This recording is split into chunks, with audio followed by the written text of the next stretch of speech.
శుక్లాంబరధరం విష్ణుం శశివర్ణం చతుర్భుజం ప్రసన్నవదనం ధ్యాయేత్ సర్వవిఘ్నోపశాంతయేత్.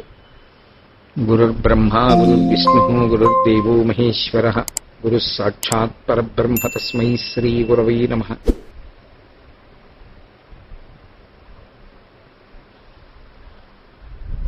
వాగర్ధావివ సంపృక్తౌ వాగర్ధ ప్రతిపత్తయే జగతః పితరౌ వందే పార్వతీ పరమేశ్వరౌ.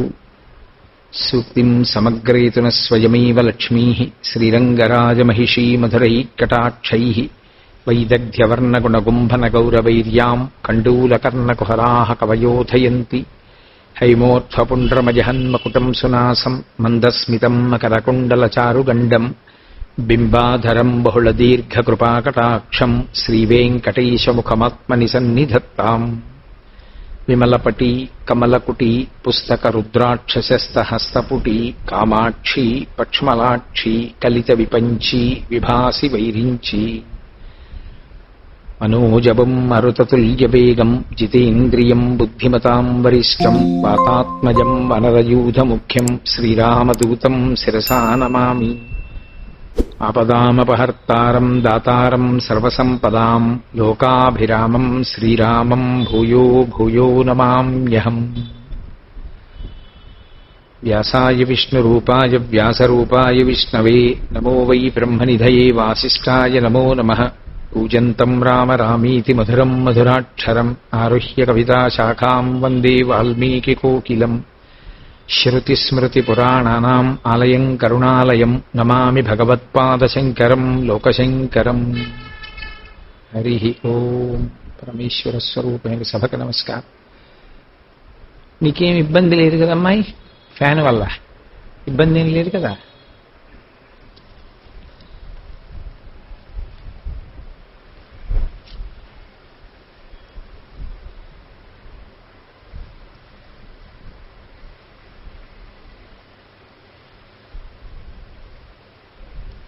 హరి ఓం. పరమేశ్వర స్వరూపమైన సభకి నమస్కారం. శంకరులు ప్రశ్న వేస్తున్నారు. కో వైరీ యస్తు అనుద్యోగ అన్నారు. కో వైరీ అంటే శత్రువెవరు, అనుద్యోగమే శత్రువు అన్నారు. శత్రువు అన్న మాట గురించి నేను మీకు పెద్ద విశేషంగా చెప్పవలసిన అవసరం లేదు. ఎందుచేత అంటే శత్రువు చేసేటటువంటి కార్యం ఏముంటుంది? మనం వృద్ధిలోకి రాకుండా పాడు చేయడమే శత్రువు యొక్క పని. ఎప్పుడు మాటు వేసి ఉండి అభ్యున్నతి పథంలో నడవకుండా అడ్డగించేటటువంటి వాడెవరో ఆయనని శత్రువు అని పిలుస్తారు. కోవైరి శత్రువెవరు అని అడిగారు. అనుద్యోగ యస్తు అనుద్యోగ ఉద్యోగము లేనివాడు. ఉద్యోగము లేనివాడు అంటే ఏదో 4 రూపాయలు సంపాదించుకోవడం కోసం అని చెప్పి ఎక్కడో ఓ కార్యాలయంలో పనిచేయడం లేకపోతే ఒక వ్యాపారం చేయడం అని కాదు శంకరాచార్యుల వారి ఉద్దేశ్యం. అనుద్యోగ అంటే ప్రయత్నము లేనివాడు. ప్రయత్నము లేదు అన్న మాట యందు అంతర్లీనము ఉత్సాహము లేదు అని దాని అర్థం. ఉత్సాహం ఉంటే కదూ ప్రయత్నం చేయడం. ప్రయత్నం చేశాడు అంటే ఉత్సాహవంతుడై ఉన్నాడు అని అర్థం. ఉత్సాహము ప్రయత్నము రెండు కొరవడిన వాడెవరో ఆయనని అనుద్యోగ అంటారు. ఇప్పుడు ప్రయత్నం చేయకపోతే వచ్చేటటువంటి నష్టమేమి అంటే తప్పకుండా ప్రతి జీవుడు కూడా ప్రయత్నశీలి అయి ఉండాలి. ఏదైనా ఒక కార్యక్రమాన్ని చెయ్యడంలో ఆయనకి ఒక ప్రయత్నం ఉండాలి, ఒక ఉత్సాహం ఉండాలి. అసలు ప్రయత్నమే లేదనుకోండి ఆయన కార్యసాఫల్యమును చేకూర్చుకొనలేడు, అంటే కార్యమును సాధించుకొనలేడు. నాకు అర్థమైంది మీ ఇబ్బంది. అది కొంచెం వెనక్కి పెట్టండి. నేను అందుకే ముందే అడిగాను.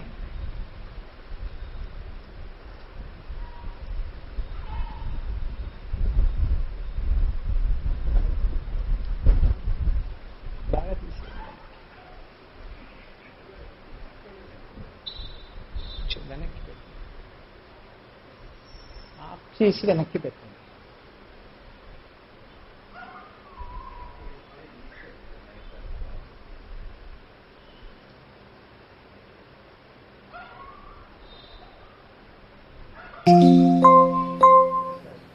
అది తగులుతోందా అని అడగద్దు.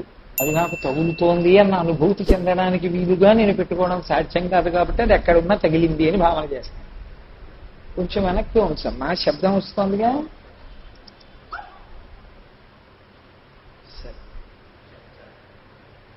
హరి ఓం. అనుద్యోగ, ప్రయత్నము లేనివాడు, ఉత్సాహము లేనివాడు. జీవునకు ప్రయత్నం ఉండాలి. ఉద్యోగం పురుష లక్షణం అని. పురుష లక్షణం అంటే దాని అర్థం ఏదో మగవాడు మాత్రమే చేయవలసింది అని మీరు అనుకోకూడదు. ఉద్యోగం పురుష లక్షణం అంటే ప్రయత్నము జీవుని యొక్క లక్షణము. జీవుడు తప్పకుండా ప్రయత్నము చేయవలెను.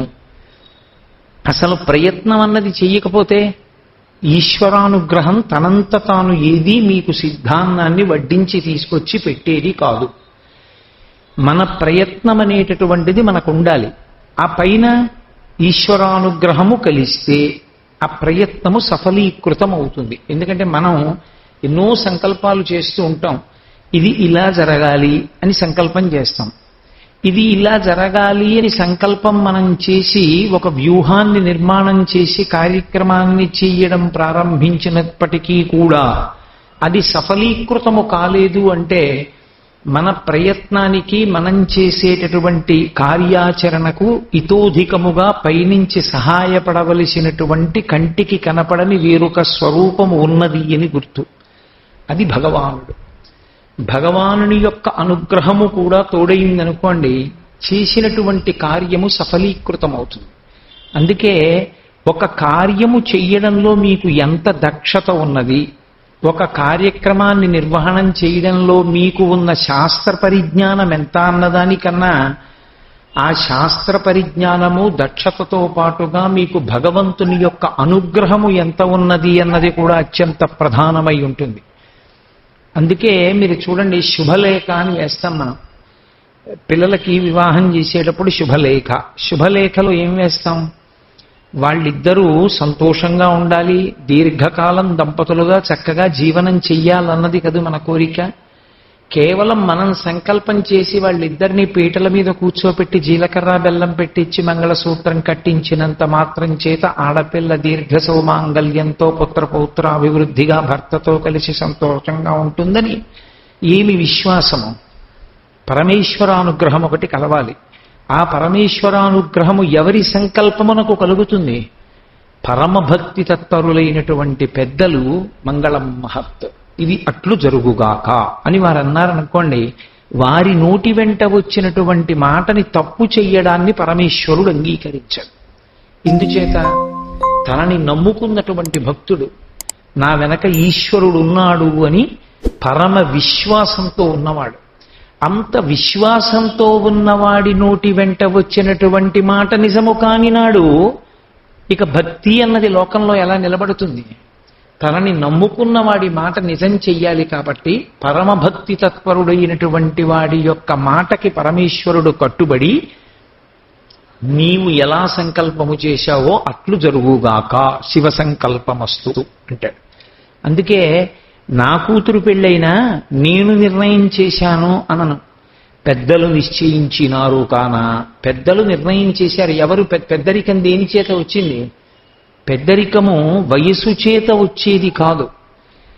నమస్కార యోగ్యత దేని చేత వస్తుంది అంటే వయస్సు చేత కాదు. ఏదో తల్లిదండ్రులు నమస్కరించడం, తల్లిదండ్రులకి కొడుకు నమస్కరించడం వేరు.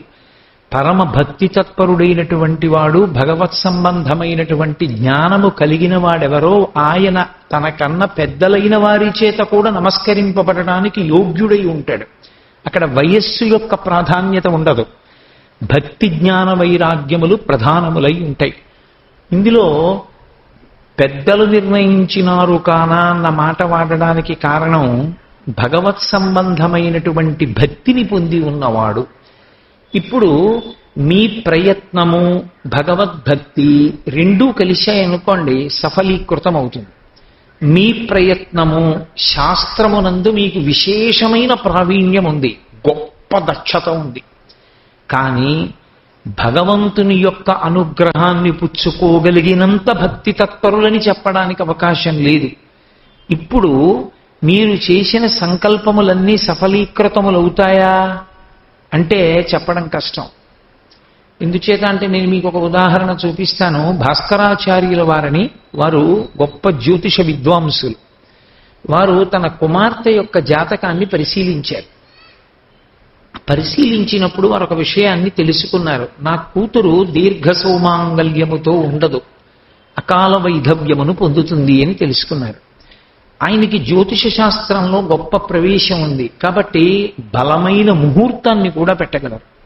ఏ ముహూర్తమునందు గ్రహములన్నీ సానుకూల్యతని పొందిన కారణము చేత తన కుమార్తె యొక్క సౌమాంగల్యము చాలా కాలం ఉండడానికి అవకాశం ఉంటుందో అటువంటి ముహూర్తాన్ని నిర్ణయం చేశాడు. ఇప్పుడు ఆయన శాస్త్రం మీద ఆధారపడ్డాడు. భగవద్ నిర్ణయము ఆమె గత జన్మలలో చేసిన కర్మ వలన ఆమెకి దీర్ఘ సౌమాంగల్యం ఉండకూడదు అని. ఇప్పుడు భగవద్భక్తిని ఆధారంగా చేసుకోవడం, భగవంతుని యొక్క అనుగ్రహాన్ని పొందడం కన్నా శాస్త్రము మీద ఎక్కువగా దృష్టి పెట్టాడు ఆయన. ఈ ముహూర్త నిర్ణయం చేసి నేను పెళ్లి చేస్తే ఇన్ని గ్రహముల యొక్క బలం ఉండగా ఎందుకు నా కుమార్తె దీర్ఘ సౌమాంగల్యముతో ఉండదు, కాబట్టి నేను అటువంటి ముహూర్తానికి వివాహం చేస్తానన్నాడు. అటువంటి సుముహూర్తం ఒకటి నిర్ణయం చేశాడు. ఆ రోజులలో ఇప్పుడు ఉన్నట్లుగా గడియారాలు లేవు. అందుకని పైన ఒక పాత్ర పెట్టి కింద ఒక పాత్ర పెట్టి నీటి చుక్కలు కింద పాత్రలోకి పడినప్పుడు ఆ కింది పాత్రలోకి వచ్చిన నీటి మట్టాన్ని గీతలతో కొలిచి 24 నిమిషాలని కాల వ్యవధిగా నిర్ణయం తీసుకుని ఆ నీటి బిందువులను లెక్క పెట్టి కాలాన్ని గణన చేసేవారు. పెళ్లి చెయ్యవలసిన రోజు వచ్చింది. ఆయన కుమార్తె పేరు లీలావతి, ఆమెకే వివాహం చేస్తున్నాడు ఆయన. ఆ లీలావతి ఈ నీటి చేత కొలిచేటటువంటి, నీటితో కాలాన్ని కొలిచేటటువంటి సాధనమైన పరికరం దగ్గర ఆడుకుంటోంది చుట్టూ తిరుగుతూ. ఆమెకి ఎందుకో కుతూహలం కలిగింది. ఒకసారి ఆ పాత్రలోకి తొంగి చూసింది. ఆమె ముక్కుకు పెట్టుకున్న ఆభరణానికి ముత్యం ఉంది, అది వదిలేయింది. ఆ ముత్యం ఆ నీటిలో పడి తెల్లటి నీటిలోకి తెల్లటి ముత్యం మునిగి ఎక్కడి నుంచి నీటి ధార కిందకి చుక్కలు చుక్కలుగా పడాలో అక్కడ వెళ్ళి అడ్డుపడి, ఇప్పుడు కింది పాత్రలో పడినటువంటి నీటి మట్టాన్ని లెక్కలో పెట్టుకుని సుముహూర్తం ఆసన్నమైనది అని ఆయన ఆ సుముహూర్తానికి చేయించవలసినటువంటి క్రతువు చేయించాడు. నిజానికప్పుడు సుముహూర్తం ఉందా? లేదు. ఎందుకని ఆ ముత్యం అడ్డం పడడం వల్ల నీటి ధార సక్రమంగా పడలేదు. అంతా అయిపోయిన తర్వాత చూస్తే ముత్యం అడ్డుపడుంది కాబట్టి ముహూర్తం వెళ్ళిపోయింది. ముహూర్తం వెళ్ళిపోయిన తర్వాత చేశాడు కాబట్టి ఆమెకి మాంగల్యము నిలబడలేదు. అంటే శాస్త్ర పరిజ్ఞానము ఎంత ఉండనివ్వండి, భగవంతుని యొక్క అనుగ్రహమును పొందగలిగినటువంటి శక్తి లేనినాడు ప్రయత్నము ఫలిస్తుందని నమ్మకం లేదు. కేవల ప్రయత్నము అన్ని వేళలా కార్యసాఫల్యమునకు హేతువు కాదు. అలా అయితే లోకంలో పరమేశ్వరుని యొక్క అస్తిత్వము అనేటటువంటి మాటకి అర్థమే లేదు. అసలు భగవంతుడనేటటువంటి వాడు ఒకడు అనవలసినటువంటి అవసరమే లేదు. ఏదైనా కార్యం మొదలు పెట్టగానే విఘ్నేశ్వర ప్రార్థన ఎందుకు చేస్తాం? మనం సంకల్పం చేసినటువంటి కార్యము జరగకుండా విఘ్నము అడ్డుపడుతుందేమో, ఆ విఘ్నమును తొలగతోయగలిగినటువంటి శక్తి పరమేశ్వరుడు అనుగ్రహిస్తే విఘ్నము తొలగి కార్యసాఫల్యము కలుగుతుంది అని విఘ్నేశ్వర ప్రార్థన చేస్తాం. పరమేశ్వరుడు అన్నవాడు ఒకడున్నాడు. వాడు మీ కార్యమునకు, మీ సంకల్పమునకు ఆయన తోడుగా నిలబడితే కార్యములు సఫలీకృతమవుతాయి. ఒక్కొక్క నాడు మీకు శాస్త్ర పరిజ్ఞానం లేకపోవచ్చు, కానీ అపారమైనటువంటి భక్తి తత్పరుడై ఉన్నాడు. అంత భక్తి తత్పరుడై ఉన్న కారణం చేత ఆయనకి శాస్త్రం తెలియకపోయినా ఆయన నోటి వెంట అన్న మాట ఏది ఉన్నదో అది సత్యమై కూర్చుంది. ఎందుకు సత్యమవుతుంది? మీరు ఎన్నో చోట్ల పురాణాల్లో చదివి ఉంటారు. ఆయన సంతోషంగా తిరుగుతూ ఉంటాడు, మంచి ఐశ్వర్యవంతుడు. భాగవతంలో దశమస్కంధంలో నలకోబరమణిగ్రీవులు అని వాళ్ళ యొక్క ఆఖ్యానం. ఆ నలకోబరమణిగ్రీవులను నారద మహర్షి శపించారు. శపించారంటే తనకున్నటువంటి తపోశక్తితో ఒక మాట అన్నారు, మీరు పెద్ద కాలం వెళ్ళి అదిగో ఆ నందవ్రజంలో మద్ది చెట్లై పడుండండి అన్నారు. ఇప్పుడు నారదుడు అన్న మాట నిజమైంది. వాళ్ళకి ఆ గంధర్వ శక్తి వాళ్ళు యక్షులు, ఆ యక్షశక్తి పోయింది వాళ్ళకి. పోయి వాళ్ళిద్దరూ 2 మద్ది చెట్లై కూర్చున్నారు. 2 మద్ది చెట్లుగా మారిపోయారు అంటే ఇప్పుడు కారణం ఇది పరమభక్తి తత్పరుడైనటువంటి నారద మహర్షి నోటి వెంట వచ్చినటువంటి మాట.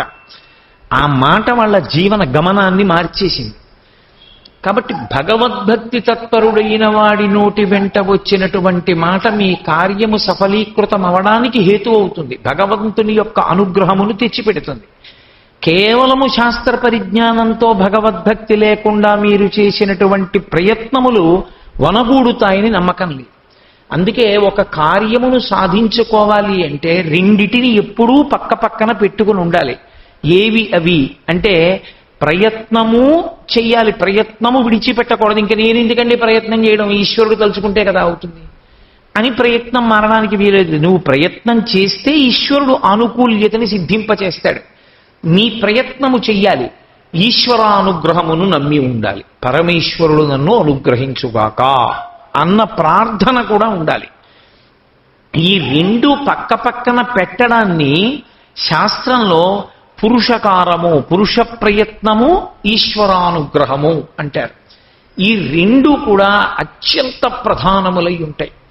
మీరు అందుకే చూడండి, లోకంలో ఒక మహత్కార్యమును సాధించాలి అనేటటువంటి వ్యక్తికి ముందు ఉండవలసినది ఏది అంటే సంకల్పమునందు ఉత్సాహం ఉండాలి. ఉద్యోగం ప్రయత్నం, ప్రయత్నమునందు ఒక ఉత్సాహం ఉండాలి. ఇదేమవుతుందండి అన్నారనుకోండి, ఏ కార్యం మీరు మొదలు పెడదాం అనుకున్నా అబ్బా ఎక్కడవుతుందండి ఇవన్నీ అయ్యే పనులా అన్నారనుకోండి, మీరు ఒక్కనాటికి ఏదీ సాధించలేరు. నేను ప్రయత్నం చేస్తాను అని చిత్తశుద్ధితో మీరు కార్యాన్ని ప్రారంభం చేసి పక్కన భగవంతుణ్ణి కూడా చిత్తశుద్ధితో ప్రార్థన చేస్తే ఈశ్వరానుగ్రహము పురుష ప్రయత్నము కలిసి కార్యాన్ని సాధింపచేస్తాయి. ఒక్కొక్కచో మీరు ఊహించలేరది జరుగుతుందని, అటువంటివి జరుగుతాయి. అందుకే మనకి ఇప్పటికీ ఒక మాట అంటారు పెద్దలు, భగీరథ ప్రయత్నం అంటారు. ఎప్పుడైనా ఏదైనా చాలా పెద్ద ప్రయత్నం చేశాడనుకోండి ఎవరైనా, ఆయన భగీరథ ప్రయత్నం చేశాడండి అంటారు. భగీరథ ప్రయత్నము అన్న మాటకు అర్థం ఏమిటంటే తన యొక్క పితరులను ఉద్ధరించడానికి ఆకాశగంగని భూమి మీదకి తీసుకురావాలి అనుకున్నాడు భగీరథుడు. అది సాధ్యమైన కార్యక్రమమా? ఎవరైనా అసలు సంకల్పం చెయ్యవలసినటువంటి కార్యమా? కానీ ఆయన ధృతితో సంకల్పం చేశాడు. చేసి చతుర్ముఖ బ్రహ్మగారి గురించి తపస్సు చేశాడు. బ్రహ్మగారు ప్రత్యక్షమయ్యారు. ప్రత్యక్షమై ఆయన అన్నాడు, గంగాయా పతనం రాజన్ పృథివీన సహిష్యసి. గంగ ఆకాశంలోంచి కింద పడితే భూమి పట్టుకోలేదు, కాబట్టి నేను అది అనుగ్రహించలేను. నీకు నీ వంశం నిలబడాలన్న కోరిక తీరుస్తాను. గంగ భూమి మీద మాత్రం పడడానికి అంగీకార యోగ్యము కాదు, ఎందుకంటే భూమి సహించదు. మరి మధ్యలో ఎవరు పట్టుకుంటే భూమి తట్టుకుంటుంది అంటే నాణ్యం పశ్యామి శూలిన, ఒక్క పరమశివుడు తప్ప అలా పట్టగలిగిన వాడు లేడు. అప్పటికి కొన్ని వేల సంవత్సరములు రాజధాని విడిచిపెట్టి తపస్సు చేశాడు భగీరథుడు. ఎక్కడవుతుందండి మన వల్లని చెప్పి వదిలిపెట్టేయచ్చు. తనకు ముందున్న వాళ్ళు చాలా మంది వదిలిపెట్టేశారు. కానీ ఆయన మళ్ళీ గోకర్ణ వచ్చి పరమశివుడి గురించి తపస్సు చేశాడు. తపస్సు చేస్తే పరమశివుడు ప్రత్యక్షమై నేను పడతానయా గంగనన్నాడు. తీరా వెళ్ళి హిమాలయ పర్వతాల దగ్గర నిలబడితే గంగ అహంకరించింది. ఆ పడుతున్నటువంటి గంగని అహంకరించింది కనుక కొన్ని సంవత్సరముల పాటు ఒక నీటి బిందువు కింద పడకుండా తన జటాజూటంలో కట్టేశాడు శంకరుడు. ఇప్పుడు ఈయన కోరిక మళ్ళీ తీరలేదు. ఇప్పుడు మళ్ళీ ఈయన పరమశివుణ్ణి ప్రార్థన చేశాడు. పరమశివుని యొక్క ప్రార్థనని పరమశివుడు ప్రార్థనకి అనుగ్రహించి గంగని విడిచిపెట్టాడు. ఇప్పుడు గంగ ప్రవహిస్తోంది, పాతాళానికి వెళ్ళాలి. ముందు భగీరథుడు వెడుతున్నాడు, వెనక గంగ వెడుతోంది. తీరా కొంత దూరం వెళ్ళేటప్పటికీ జహ్ను మహర్షి యొక్క యజ్ఞవాటమును గంగా ప్రవాహము ముంచెత్తిందన్న కోపంతో జహ్ను మహర్షి గంగనంతటినీ తాగేశారు. మళ్ళీ గంగ ఎండిపోయింది. మళ్ళీ జహ్ను మహర్షి పాదములు పట్టుకుని ప్రార్థన చేశాడు. ఆయన కుడి చెవిలోంచి విడిచిపెడితే జాహ్నవి అని పేరు పొందింది. ఎక్కడ ఆకాశంలో గంగ పాతాళానికి తీసుకెడితే అప్పుడు పాతాళంలో ఎప్పుడో చనిపోయినటువంటి పితరుల యొక్క శరీరములు కాలిపోయిన బూది కుప్పల మించి గంగ ప్రవహిస్తే వాళ్ళు ఉత్తమ గతులు పొందారు. బ్రహ్మగారు అన్నాడు, ఇంత ప్రయత్నం చేసి గంగని తీసుకొచ్చావు కాబట్టి ఇక నుంచి పాతాళమునందు ఈ ప్రవహించినటువంటి భూమిలోకమునందు ప్రవహించినటువంటి గంగకి భాగీరథి అని నీ పేరు మీదే పేరుంచబడుతుంది అన్నాడు. అంటే అసలు ఉద్యోగం ప్రయత్నం అన్నది ఒకటి ఉండాలా మనుష్యునకు? అసలు ప్రయత్నం అంటూ ఉంటే దానికి ఈశ్వరానుగ్రహము కలిసి వచ్చింది అనుకోండి, ఏ కార్యమైనా నడుస్తుంది. అసలు ప్రయత్నమే చెయ్యడు. ముందు ప్రతికూలమైనవి, ప్రతిబంధకములైనవి, అనుకూలము కానివి ఏవున్నాయో అవి ఆలోచిస్తాడు. ఆలోచించి అబ్బే అవన్నీ ఎక్కడవుతాయండి, అవన్నీ కుదిరే మాటలా అంటాడు. అలా అన్ననాడు ఒక్కనాటికి కార్యక్రమాన్ని సాధించడం అన్నది సాధ్యము కాదు. అసలు నువ్వు ప్రారంభం అంటూ చేస్తే ఏ కార్యక్రమమైనా సాధించగలవు. ఎప్పుడో పురాణంలో ఉన్నటువంటి కథని నేను చెప్పాను అని మీరు అనుకోవద్దు. మహానుభావుడు ఆ గణపతి స్థపతి కారణజన్ముడు అని పిలిచారు చంద్రశేఖరేంద్ర సరస్వతి మహాస్వామి. ఇతను కారణజన్ముడు అని పిలిచేవారు. అటువంటి గణపతి స్థపతి పరమాచార్య స్వామి వారంటే అనన్యమైన భక్తి కలిగినటువంటి వారు. ఆయనకి ఒకనాడు రహదారి ప్రమాదంలో తల పగిలిపోయింది. ఆయన ఉంటారనుకోలేదు. అప్పుడు కూడా ఆయన పరమాచార్య స్వామి వారి పేరు కలవరించారు. ఆయన బతికి బట్ట కట్టారు. కానీ ఎప్పుడూ నించున్నంత ఓపిగ్గా నించోలేరు. ఎప్పుడూ ఉన్నంత శరీర బలం ఇప్పుడు లేరు. పెద్దవారు అయిపోయారు వారు. అటువంటి గణపతి స్థపతికి ఒక అవకాశం వచ్చింది.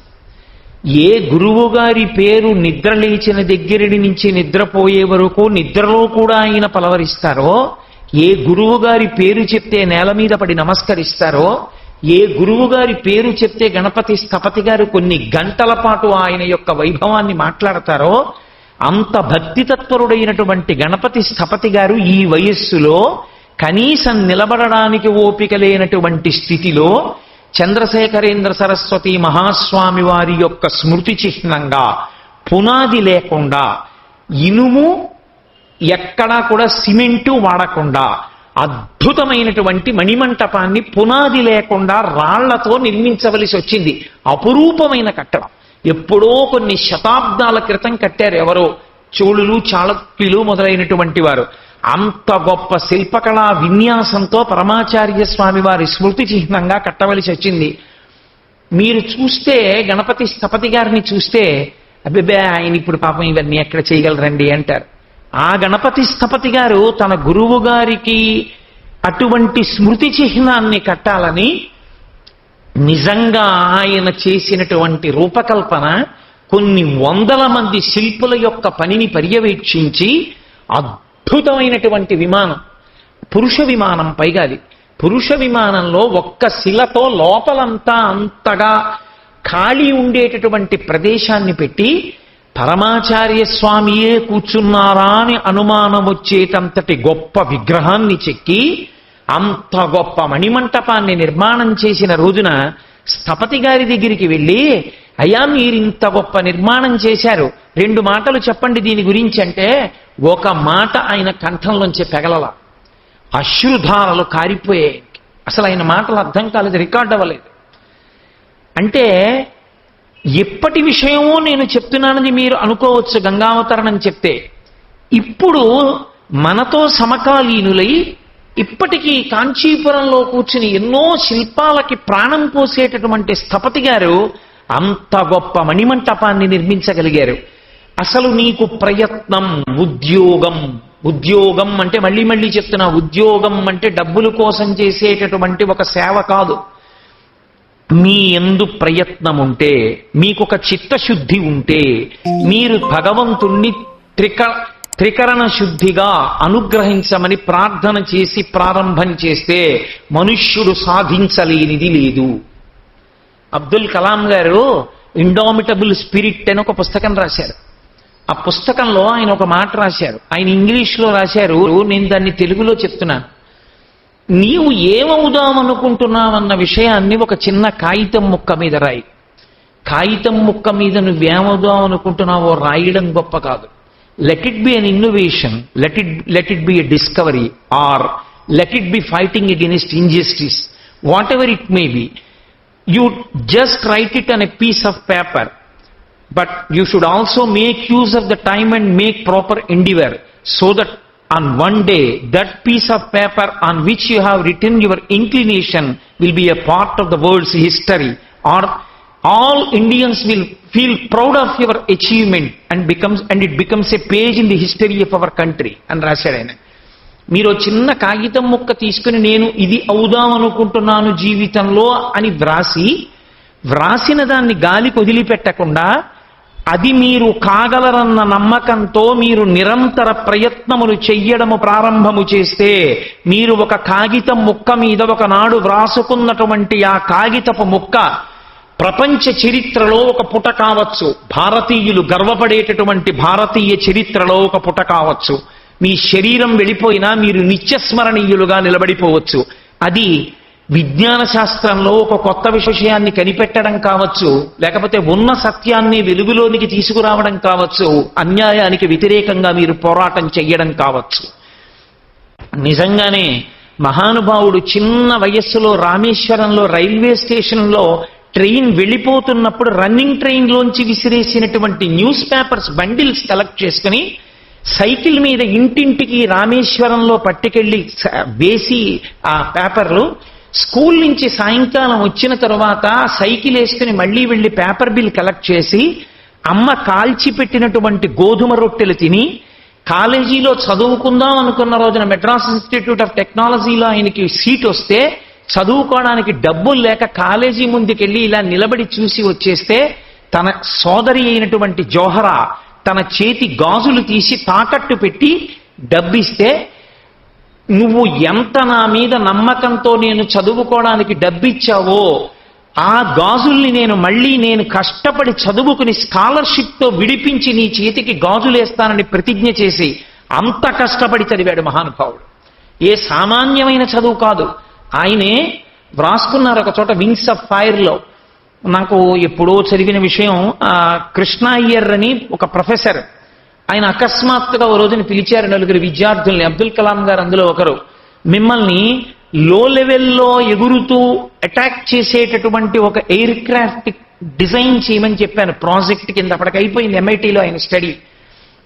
మీరు ఆ ప్రాజెక్ట్ పూర్తి చేశారా అని అడిగారు. అయ్యా అది చాలా క్లిష్టమైన విషయం, ఇంకా కొంత సమయం పడుతుంది అన్నారు.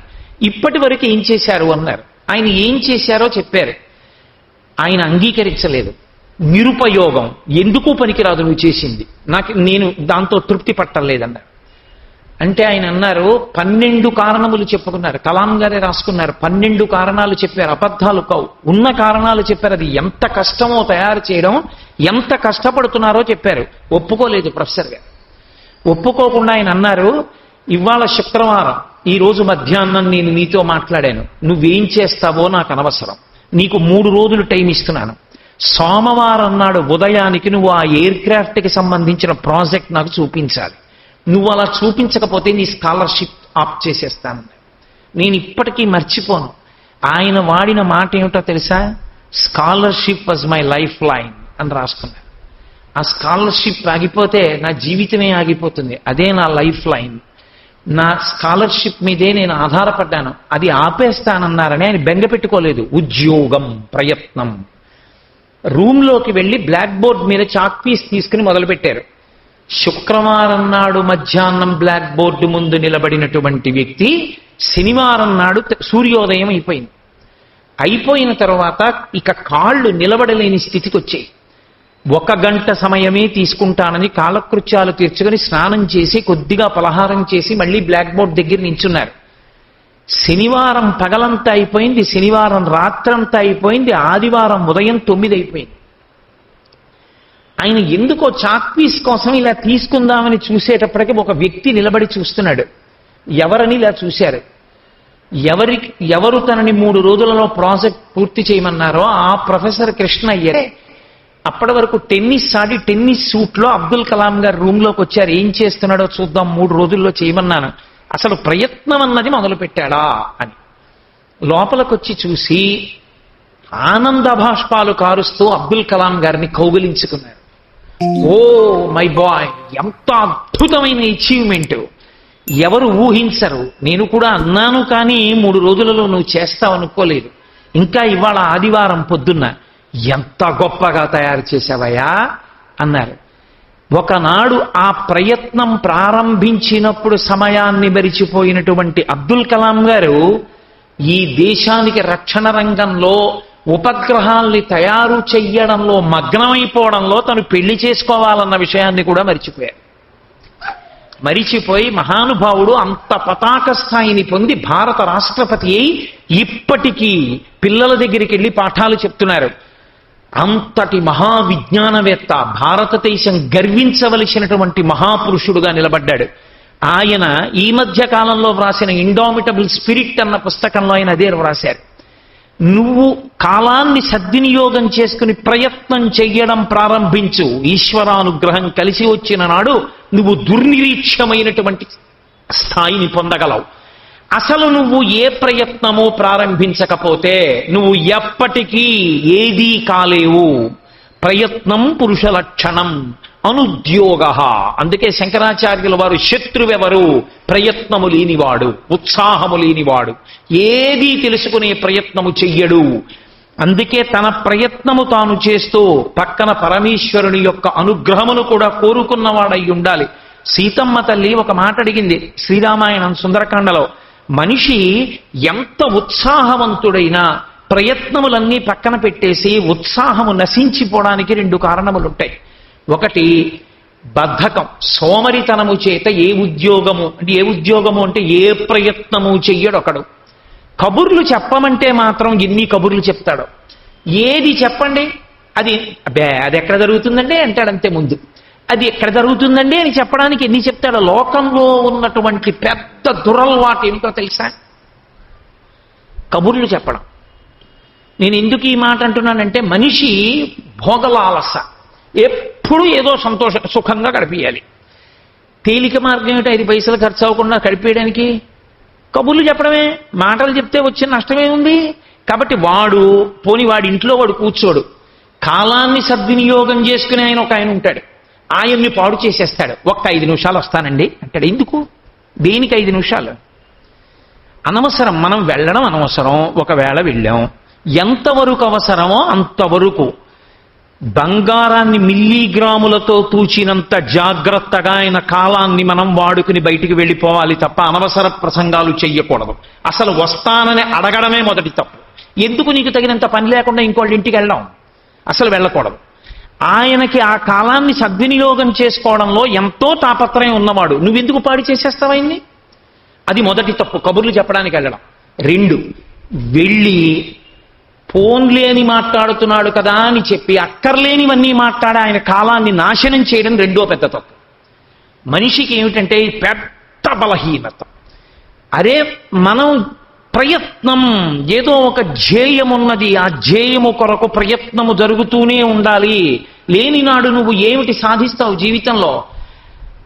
ఒక రాత్రికి రాత్రి ఎవరూ మహాపురుషుడు కాలేడు. ఒకడు కష్టపడి ప్రయత్నిస్తేనే, ఎంతో ప్రయత్నం చేస్తేనే. శంకరాచార్యుల వారంతటి వారు 32 సంవత్సరముల వయస్సు వచ్చేంత వరకు భూమండలం మీద ఉంటే 3 పర్యాయములు భారతదేశమంతటా పాదచారి అయి పర్యటించి అవైదికమైన వాదనలన్నింటినీ ఖండించి షణ్మత స్థాపనాచార్యులై వేదము యొక్క ప్రమాణాన్ని నిలబెట్టి అద్వైతమన్న వేదాంతర్గతమైన సత్యాన్ని ప్రబోధం చేసి ప్రస్థానత్రయానికి భాష్యాలిచ్చి, ఇన్ని స్తోత్రాలిచ్చి, ఇన్ని ప్రకరణ గ్రంథాలిచ్చి, ఇన్ని కుంభాభిషేకాలు చేసి, ఇన్ని ప్రతిష్టలు చేసి, ఇన్ని దేవాలయాల్ని గొప్ప వైభవంలోకి తీసుకొచ్చి మహాపురుషుడుగా జగద్గురువుగా నిలబడగలిగారంటే వారు ఎంత ప్రయత్నశీలియో మీరు చూడండి.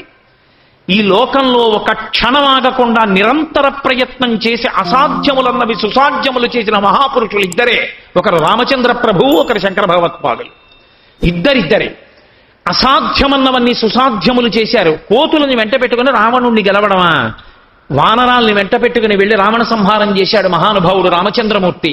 అన్ని అవైదికమైనటువంటి వాదనలు ప్రబలిపోయి ఉన్న రోజులలో ఆసేతు హిమాచల పర్యంతము పాదచారి అయి పర్యటించి వేదము యొక్క ప్రమాణమును నిలబెట్టి ఇంతమందిని వాదించి ఓడించి సర్వజ్ఞ పీఠాన్ని అధిరోహించడమా శంకర భగవత్పాదులకి చెల్లింది. ఆ జాతికి వారసుడవు నువ్వు. ఉద్యోగం, ప్రయత్నం చేసి తీరాలి. ప్రయత్నం పోవడానికి కారణం మొదటిది సోమరితనం. ఏదో ఒకలా కాలాన్ని గడిపేయడం, ఏమీ చేయకుండా సమయాన్ని గడిపేయవచ్చు. సోమరితనము వలన ఉద్యోగం ఉండదు, అంటే ప్రయత్నం ఉండదు, ఉత్సాహం ఉండదు. రెండవది శోకము వలన ఉండదు. శోకం ఏం చేస్తుందో తెలుసా? చాలా దుఃఖం వచ్చేసింది అనుకోండి, తను విన్నదంతా స్మృతిలోంచి పోతుంది, తను చదువుకున్నది స్మృతిలోంచి పోతుంది. ఏం చేస్తానులే అని ఏడుస్తూ కూర్చుంటాడు. ఏడవద్దని శాస్త్రాలు చెప్పలేదు. తండ్రి వెళ్ళిపోయాడు, ఏడవలసిందే. కానీ కేవలం ఏడ్చి నువ్వు తండ్రిని ఉద్ధరించలేవు. ఏడిచావు, ఆయన్ని ఉద్ధరించడానికి నువ్వు చెయ్యవలసిన కర్తవ్యం కూడా నువ్వు చెయ్యాలి. ఇక ఆ తర్వాత ఏడవడానికి వీల్లేదు. 1 సంవత్సరమే సమయం ఇచ్చారు, నీకు జన్మనిచ్చాడు మహానుభావుడు. 1 సంవత్సరం ఇటు సూతకం. ఎందుకు ఏడుస్తావు? ఆ ఏడాది నీ తండ్రిని ఉద్ధరించడానికి నువ్వు చెయ్యగలిగినవి ఏమున్నాయో అవి నువ్వు చెయ్యాలి. చెయ్యని నాడు నిన్ను కన్న పాపానికి ఏమిటి ఆయన పావుకునేది? అది చెయ్యవలసినది. ఉద్యోగం, ప్రయత్నం. ప్రయత్నం మీదనే శాస్త్రములన్నీ నిలబడిపోతాయి. నీ ప్రయత్నమును నువ్వు చేస్తూనే ఉండు, ప్రయత్నమును విస్మరించడానికి వీలు లేదు. శోకము వలన ప్రయత్నము పోతుంది. ప్రయత్నశీలి కాడిక మనిషి చచ్చుబడిపోయాడంటారు, అలా పడిపోతాడు. సీతమ్మ తల్లి సుందరకాండలో హనుమ వచ్చి ఉంగరం ఇచ్చినప్పుడు అడిగిన మొదటి ప్రశ్న ఏమిటో తెలుసా? రాముడేమిటో నాకు తెలిసింది, అది భార్య అంటే. భార్య అంటే భర్తని దెప్పి పొడిచింది భార్య కాదు, భర్తని అర్థం చేసుకోవాలి. భర్త అంటే భార్యని అర్థం చేసుకుని ఉండాలి. ఆవిడండి కౌసల్య లేకపోతే రాముడు బతుకుతాడు, కైక లేకపోతే బతుకుతాడు, సుమిత్ర పక్కన లేకపోతే బతుకుతాడు, తమ్ముళ్ళు లేకపోతే బతుకుతాడు, తండ్రి దశరథుడు లేకపోతే బతుకుతాడు, రాజ్యమే పోయినా బతుకుతాడు. నేను లేకపోతే తట్టుకోలేడు. నిజం రామాయణంలో. ఆయన తట్టుకోలేకపోయాడు. సీత నేను అరణ్యవాసానికి వెడుతున్నానని చెప్పలేకపోయాడు. అంత ఆదర్శ దాంపత్యం సీతారాములది. అంతటి రాముడు నన్ను రావణుడు అపహరించాడన్న మాట విని శోకమునకు లోనైపోయాడా? శోకో నాశయితే ధైర్యం, శోకో నాశయితే శ్రుతం, శోకో నాశయితే సర్వం, నాస్తి శోక సమోరిపోహు. శోకము ఒంటికి పట్టినవాడు, మనసుకు పట్టినవాడు మృత్పిండము వంటి వాడు. మట్టి కింద పడిపోతే అంతే అంటుకు నిండిపోతుంది. శోకము లేనివాడు బంతి వంటి వాడు, కింద పడ్డా పైకి లేస్తాడు. కాబట్టి శోకము చేత ప్రయత్నము విడిచిపెట్టాడా? కచ్చిదా శాస్తి దేవానాం ప్రసాదం పార్థివత్మజ కచ్చిత్ పురుషకారంచ దైవంచ ప్రతిపద్యతే అని అడిగింది ఆవిడ. రాముడు ఇప్పటికీ రెండిటిని ఎప్పుడూ తన ఆలోచన యందు పెట్టుకుని ఉన్నాడా? ఒకటి తను చెయ్యవలసిన పురుష ప్రయత్నము, 2 దైవమునందు విశ్వాసము, ఈశ్వరుని యందు అంతే విశ్వాసముతో ఉండుట, 2 తాను చేయవలసినటువంటి కర్తవ్యమును తాను నిర్వహించుట. ఈ రెండిటినీ రాముడు చేస్తున్నాడా?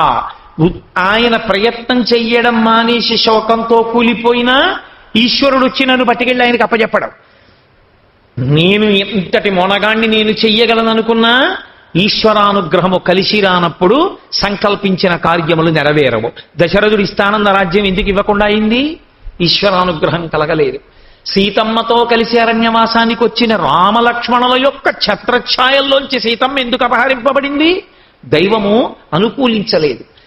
అలాగని ప్రయత్నం మానచ్చా? ప్రయత్నం చేస్తున్నాడా? ప్రయత్నం చేస్తూ దైవానుగ్రహాన్ని కూడా పొందాలని దైవాన్ని ఆరాధన చేస్తున్నాడా? దైవము యొక్క అనుగ్రహాన్ని పొందడానికి ప్రయత్నిస్తున్నాడా? ఎంత గొప్ప మాట అడిగిందో చూడండి. ఆనాడు వాల్మీకి చెప్పినా, ఈనాడు అబ్దుల్ కలాం గారు చెప్పినా, ఎవరు చెప్పినా ఇదే మాట లోకానికి. నీ ప్రయత్నము నువ్వు చేస్తున్నావా? ప్రయత్నము చిత్తశుద్ధితో కూడుకుని ఉండాలి. ప్రయత్నము అనేటటువంటి దాని యందు నిజంగా నీకు అంకిత బుద్ధి ఉంటే నీకు పక్కన ఉండేటటువంటి వాతావరణముతో నీకు సంబంధం ఉండదు. అందుకే విద్యాతురాణం న సుఖం న నిద్ర. నిజంగా చదువుకోవాలనుకున్న వాడికి సుఖమును గురించిన ఆలోచన, నిద్రను గురించిన ఆలోచన ఉండదు. సుఖమేమిటి? చదువుకోవాలంతే.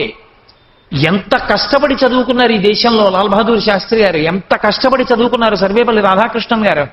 చదువుకోవడమే జీవితంగా చదువుకున్నారు.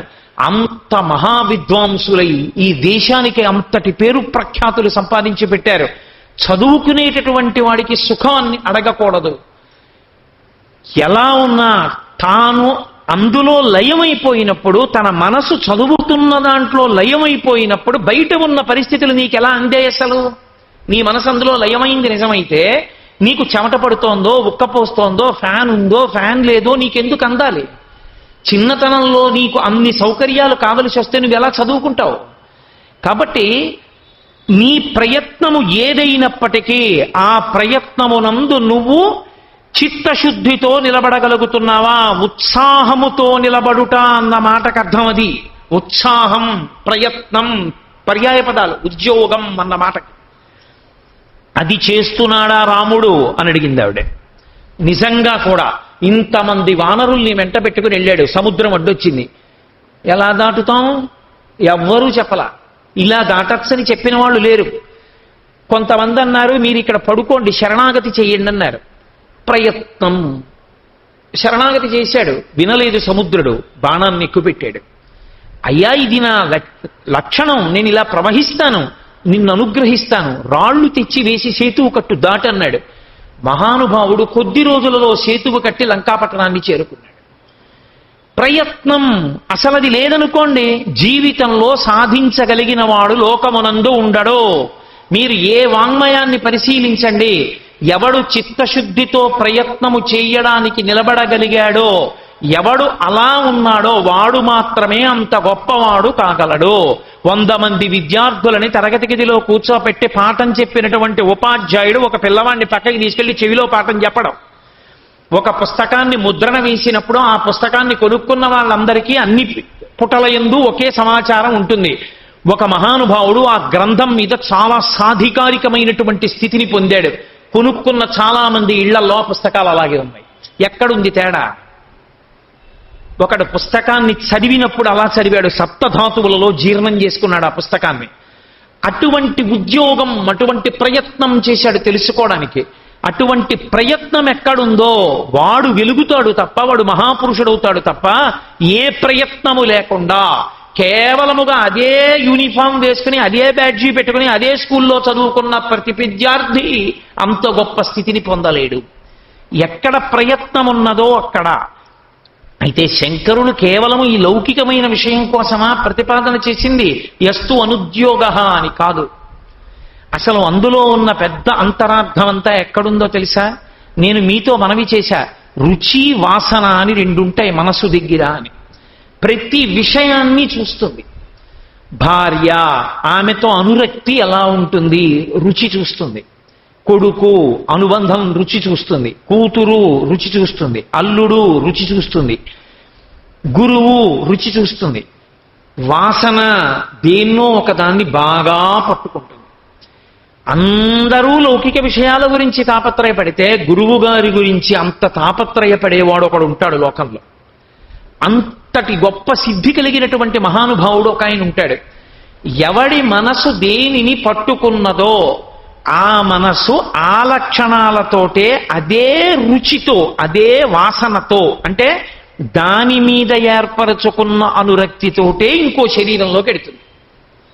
నేను మీకు ఒక ఉదాహరణ చెప్పాలి అంటే, మీ మీద పెట్టకూడదు కనుక నా మీద పెట్టుకోవడం. ఒక ఉదాహరణ చెప్పాలి అనుకుంటే, నాకు ధనం మీద విశేషమైన వ్యామోహం అనుకోండి.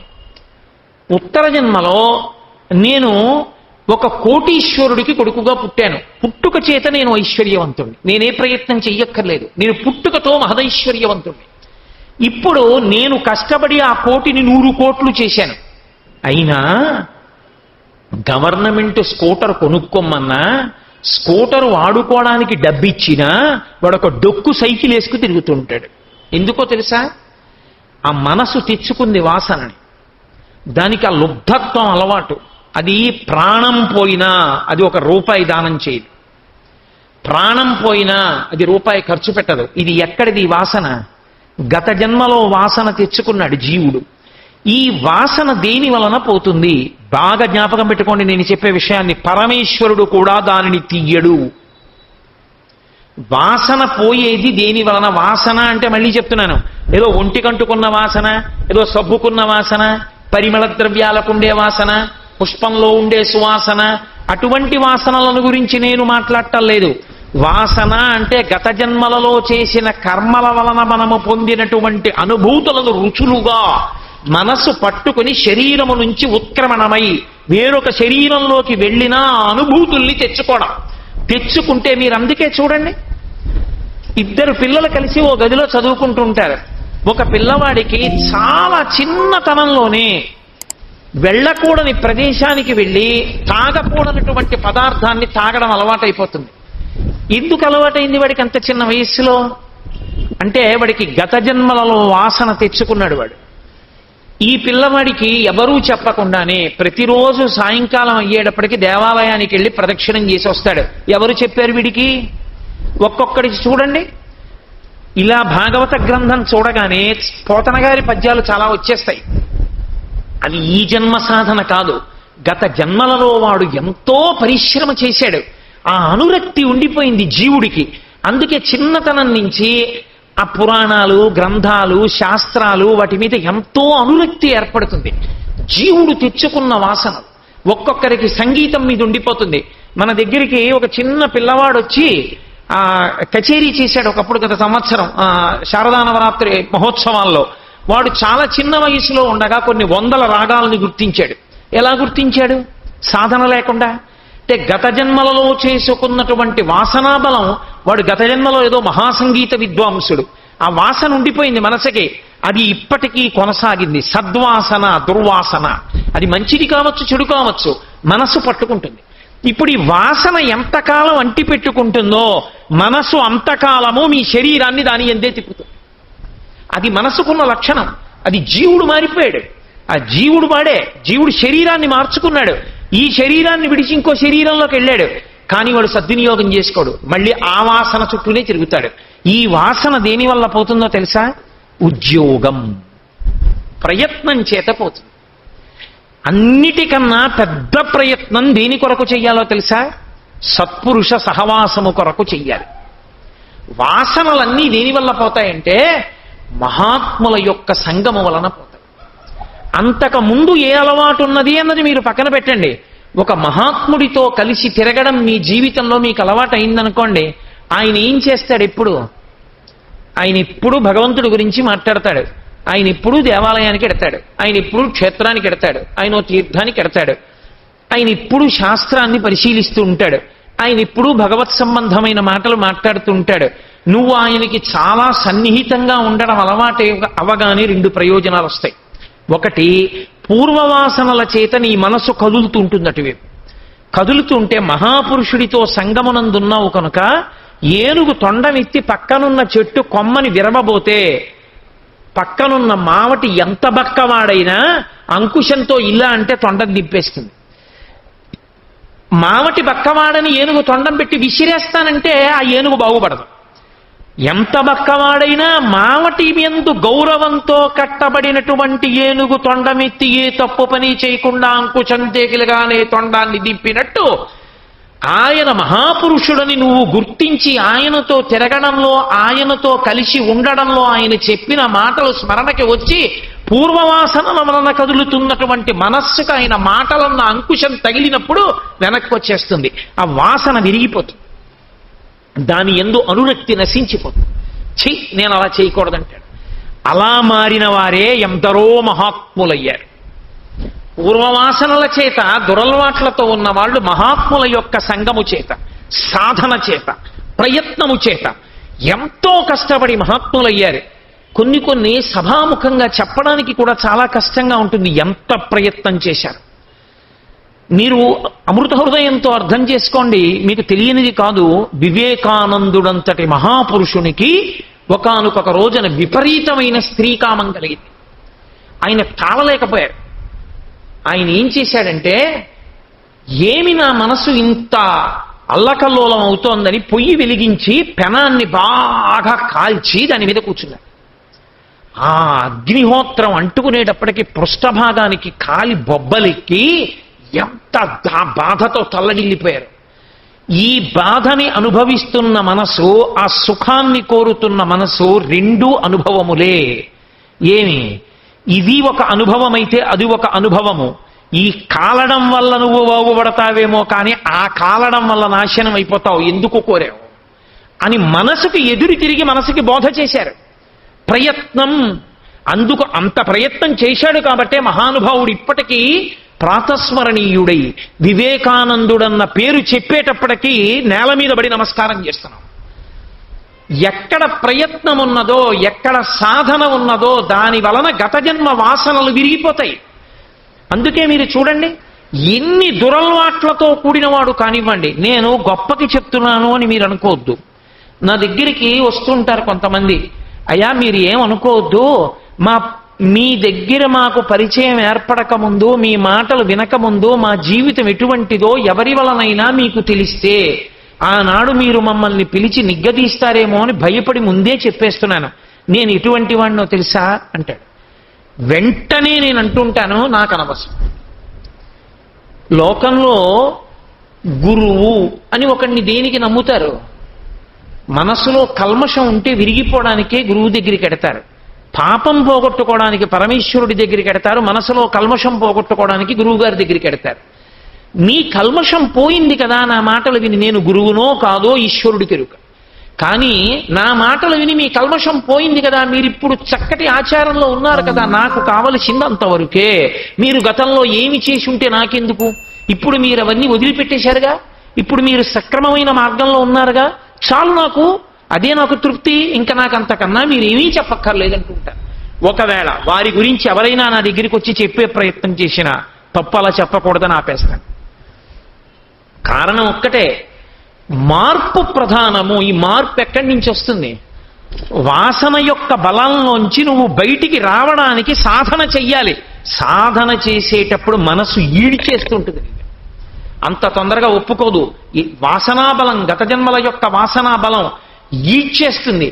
సాయంకాలం అయ్యేటప్పటికీ ఇన్ని దేవాలయాలున్నాయి, ఇన్ని ప్రవచనాలున్నాయి, ఇన్ని కార్యక్రమాలున్నాయి, ఇన్ని ఉత్సవాలున్నాయి.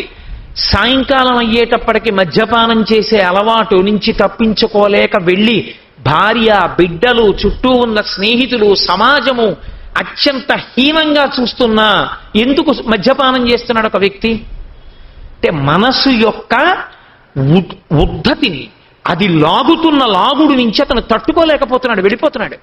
ఇప్పుడు ఆ మనసుని ఇంకొక వైపుకి లాగగలిగినటువంటి బలమైన పాశములు వేయగలిగిన వాడొకడు దొరికాడు అనుకోండి, ఏమో ఎప్పుడు ఎవరిని ఏ మాట ఎలా మారుస్తుందో ఎవరికి తెలుసు.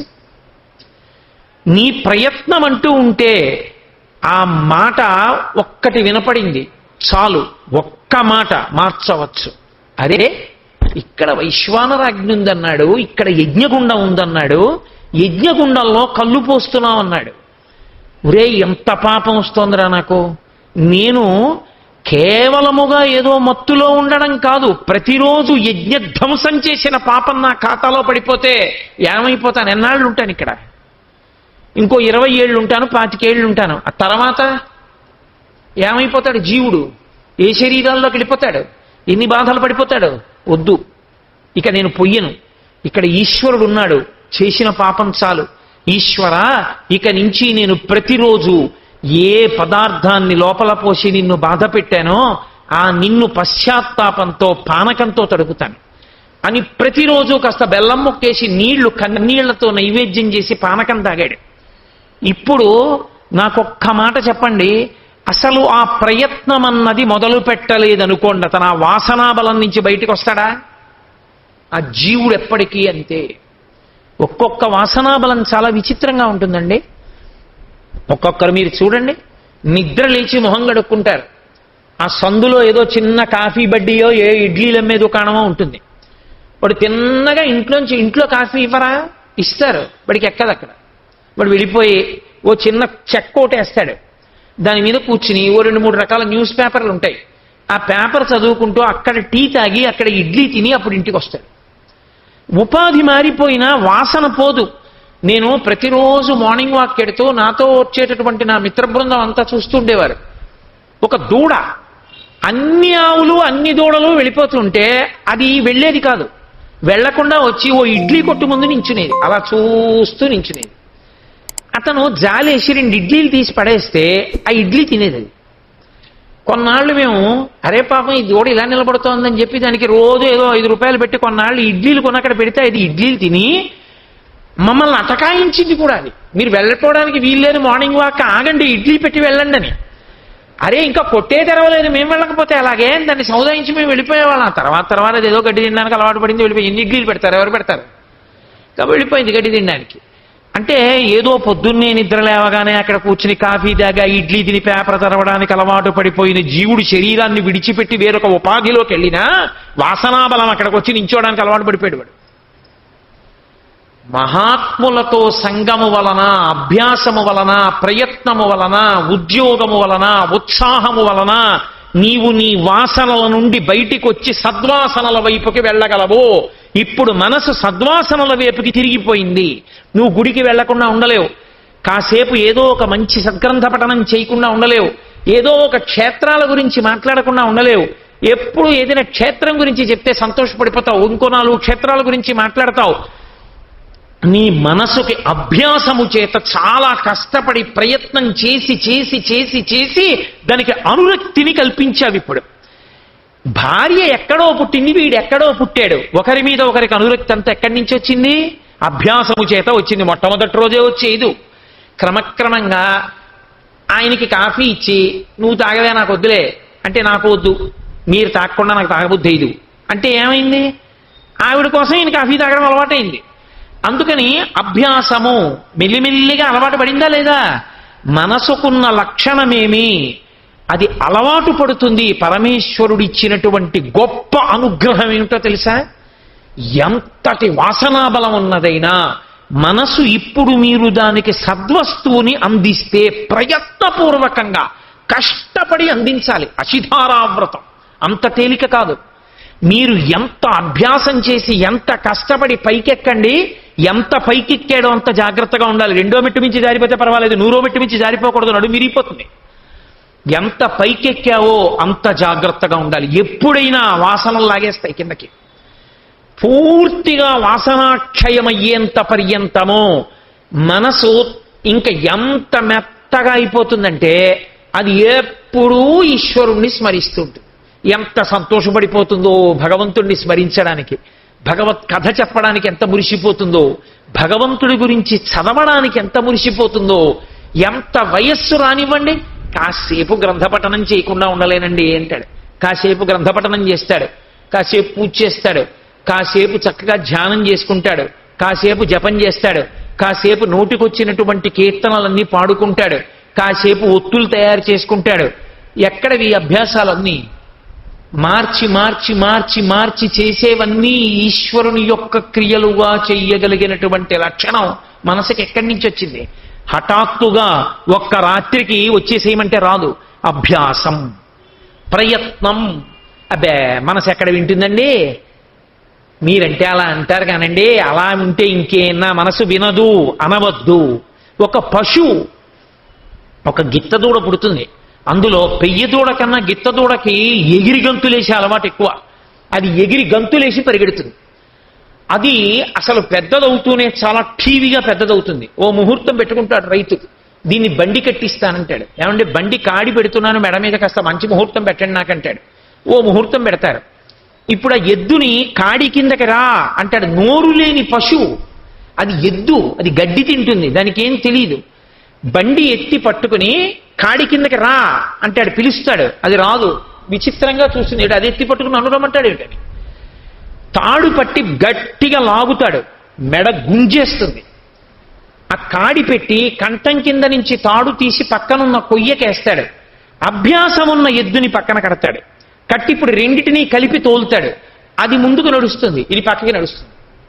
పక్క మిలి పెడతాడు, 4 దెబ్బలు కొడతాడు, మెల్లిమెల్లిగా అలవాటు చేస్తాడు. కొన్నాళ్ళు అయిపోయింది, ఇప్పుడు ఏమండవు, ఎద్దు పడుకుని గడ్డి తింటోంది, అటు తిరిగి గడ్డి తింటోంది. ఇక్కడికి వెళ్ళి రైతు ఆ బండి కొమ్మిలా ఎత్తి పట్టుకుని అంటాడు, అంతే. అటున్న ఎద్దు ఇటు తిరిగి గభాన్ల లేచి ఒళ్ళు విరుచుకొని వచ్చి మెడ ఇలా పెట్టేసి. ఒక ఎద్దు ఇందే కాడి కింద తలపెట్టడం నీ మనస్సు వినదని చెప్పడానికి సిగ్గుపడద్దు మనుష్యుడు. ఇది శంకర భగవత్పాదుల ప్రతిపాదన. అందుకు అయినటువంటి కోవైరి, ఎవరు నీకు శత్రువు, ఎవరు నీ జన్మ పాడు చేస్తున్న వాళ్ళు, ఎవరు మనుష్యుడవయ్యుండి నీ యొక్క వాసనలను ఎందుకు వదిలిపెట్టలేకపోతున్నావు, ఎందుకు ఇంకా దుర్వాసనలు కొత్త అంటించుకుంటున్నావు, ఎన్ని కోట్ల జన్మలు ఇలా తిరుగుదాం అనుకుంటున్నావు? ఎప్పటికి సద్వస్తువు వైపుకి నువ్వు తిరుగుతావు? కోవైరి, ఎందుకు నీ ఎందు అభ్యాసము లేదు? ఎందుకు ప్రయత్నపూర్వకంగా నువ్వు మంచి వైపుకి తిరిగే ప్రయత్నం చెయ్యట్లేదు? నీ మనసుకి ఎందుకు అభ్యాసం ఇవ్వట్లేదు? ఇది శంకరాచార్యుల వారి యొక్క ఆర్తి. అరే, ఈ జాతిని ఉద్ధరించాలి, అది ఆయన ప్రయత్నం. జగద్గురు స్థాయిలో నిలబడినటువంటి మహాపురుషులైనటువంటి శంకర భగవత్పాదులు ఏ మాట మాట్లాడినా ఆయన ఉద్దేశ్యం ఒక్కటే.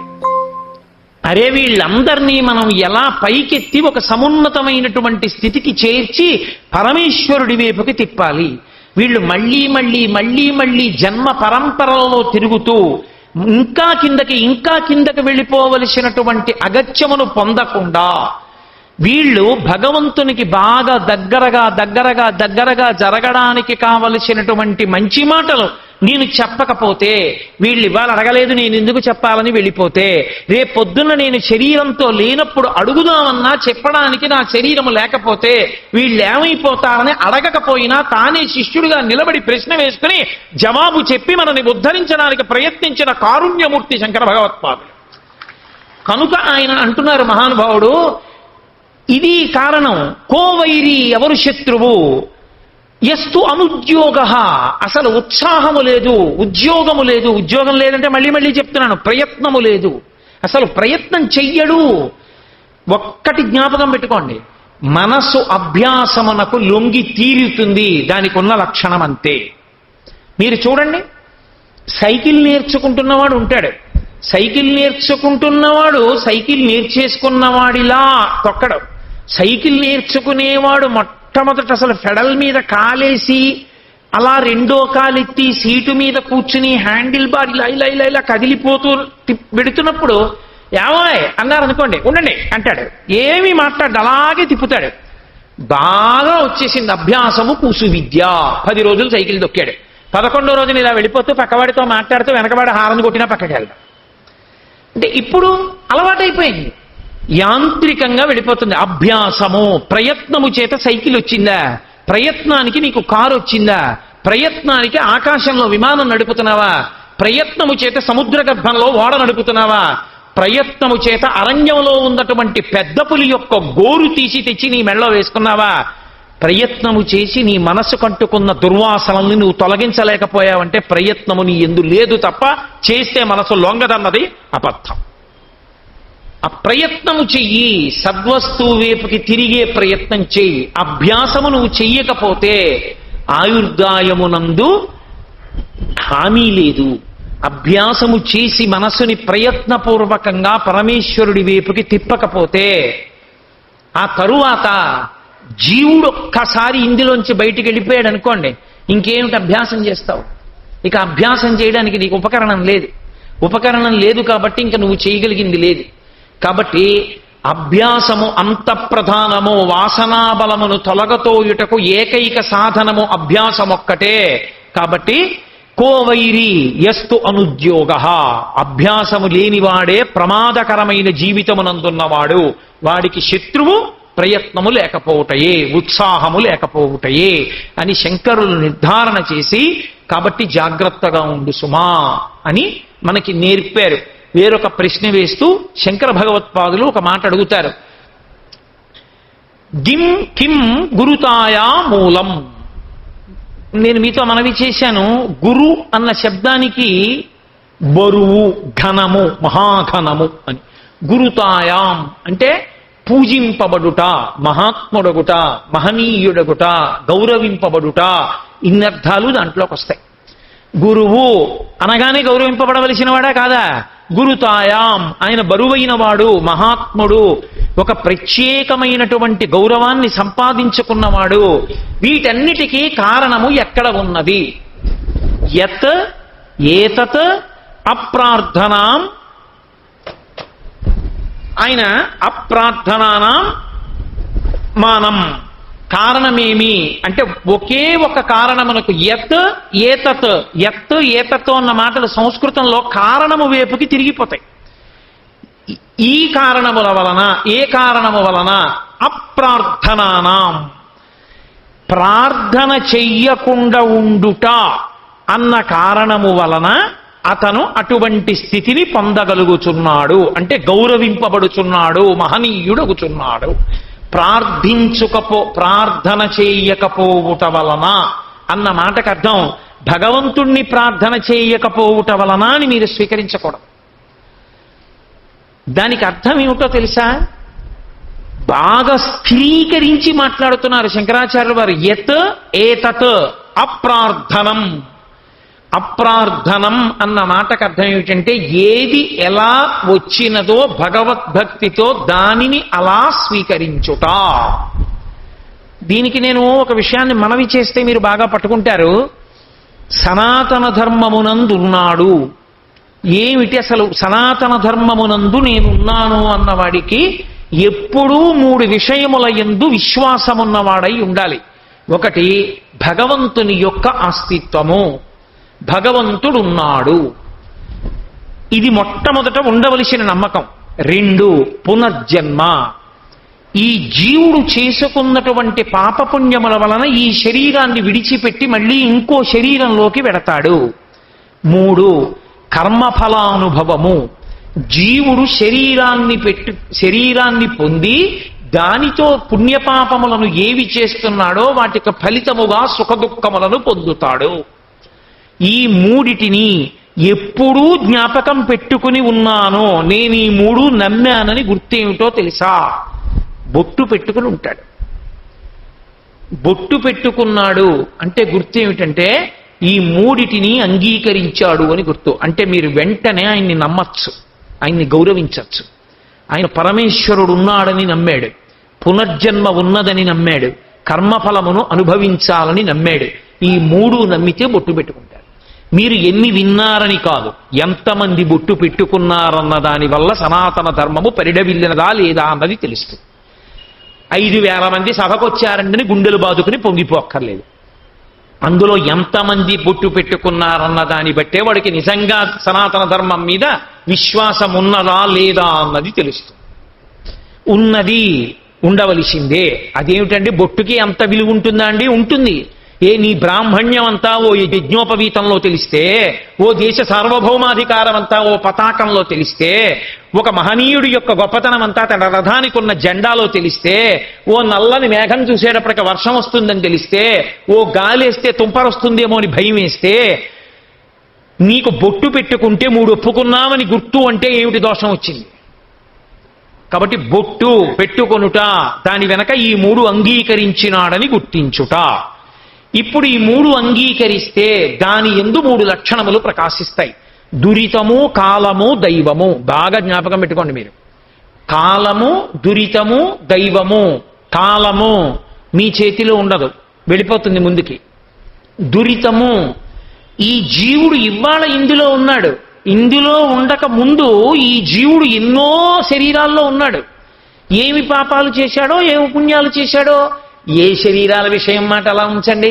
ఈ శరీరంలో ఉండగానే ఏం చేశానో నాకు ఒకటి గుర్తుందేమిటి? ఏ పాపాలు చేశానో గుర్తుందా, ఏ పుణ్యాలు చేశానో గుర్తుందా?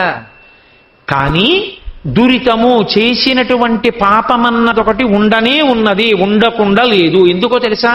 కేవలము పుణ్యము చేసిన వాడు దేవతగా ఉంటాడు, కేవలము పాపానుభవము తిరియక్కుగా ఉంటాడు, పుణ్యము పాపము 2 మనుష్యుడిగా ఉంటాడు. కాబట్టి పాపపుణ్యములు 2 ఉన్నాయి.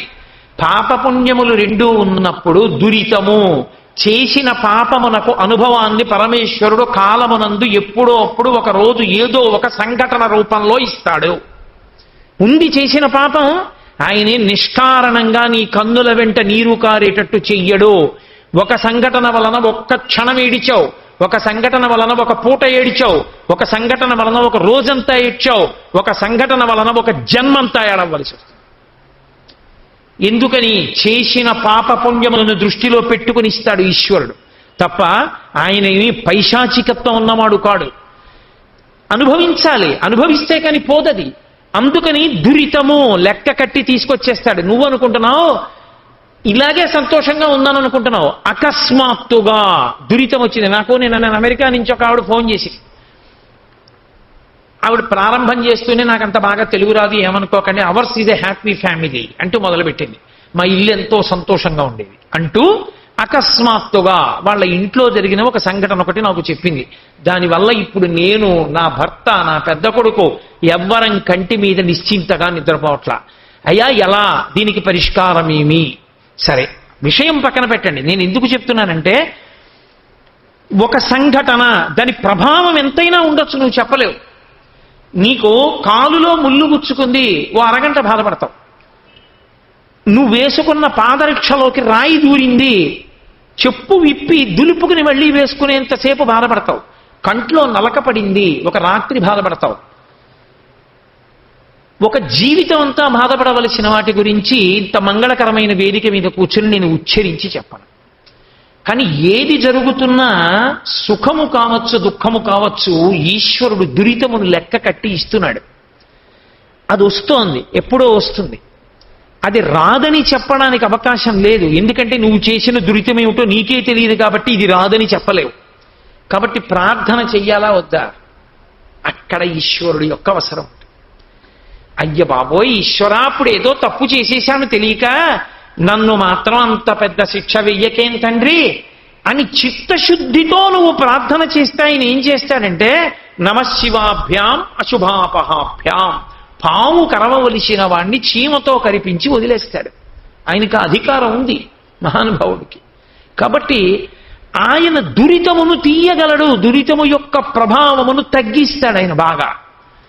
ఈ తగ్గించగలిగినటువంటి శక్తి కలిగిన వాడు దైవం ఒక్కడే కనుక ఆయన నీ కంటికి కనపడ్డాడా కనపడలేదా అని చూడకుండా రోజు ఆయన ప్రార్థనతో ప్రారంభం చేస్తాం కాదు.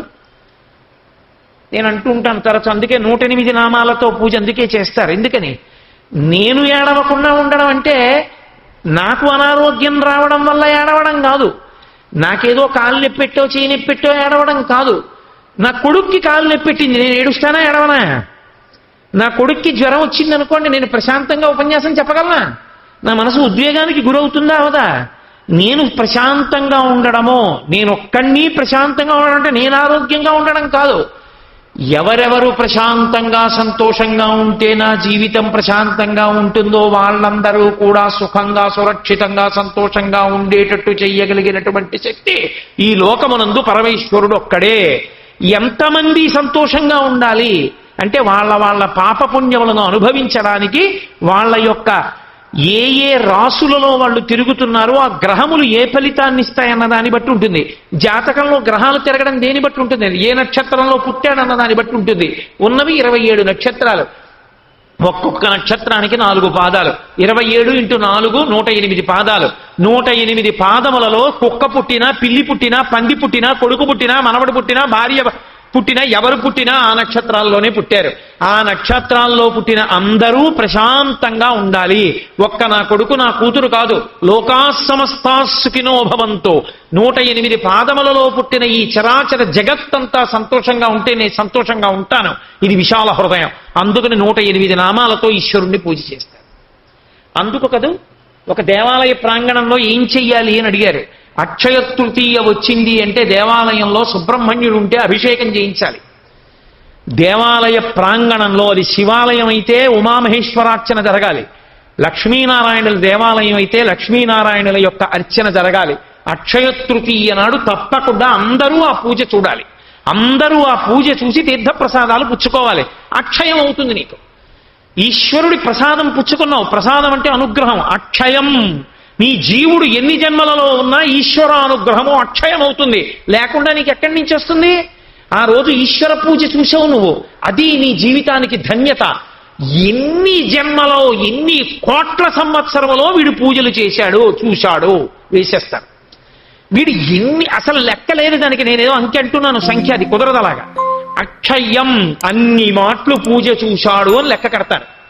అది జీవితంలో మహాదృష్టం. మరి అక్షయ తృతీయ నాడు పూజ చేయక, పూజ చూడకపోతే ఇంకెందుకు ఆ దేవాలయం? అందుకే నేను ఇప్పుడు మురళీ గారిని అడిగాను, రేపు అక్షయ తృతీయ గురువారం నాడు వస్తోంది, ఆ రోజున ఉతకభాండం దానం చేస్తాం, మీతో మనవి చేశాను, పెరుగన్నం పెడతారు.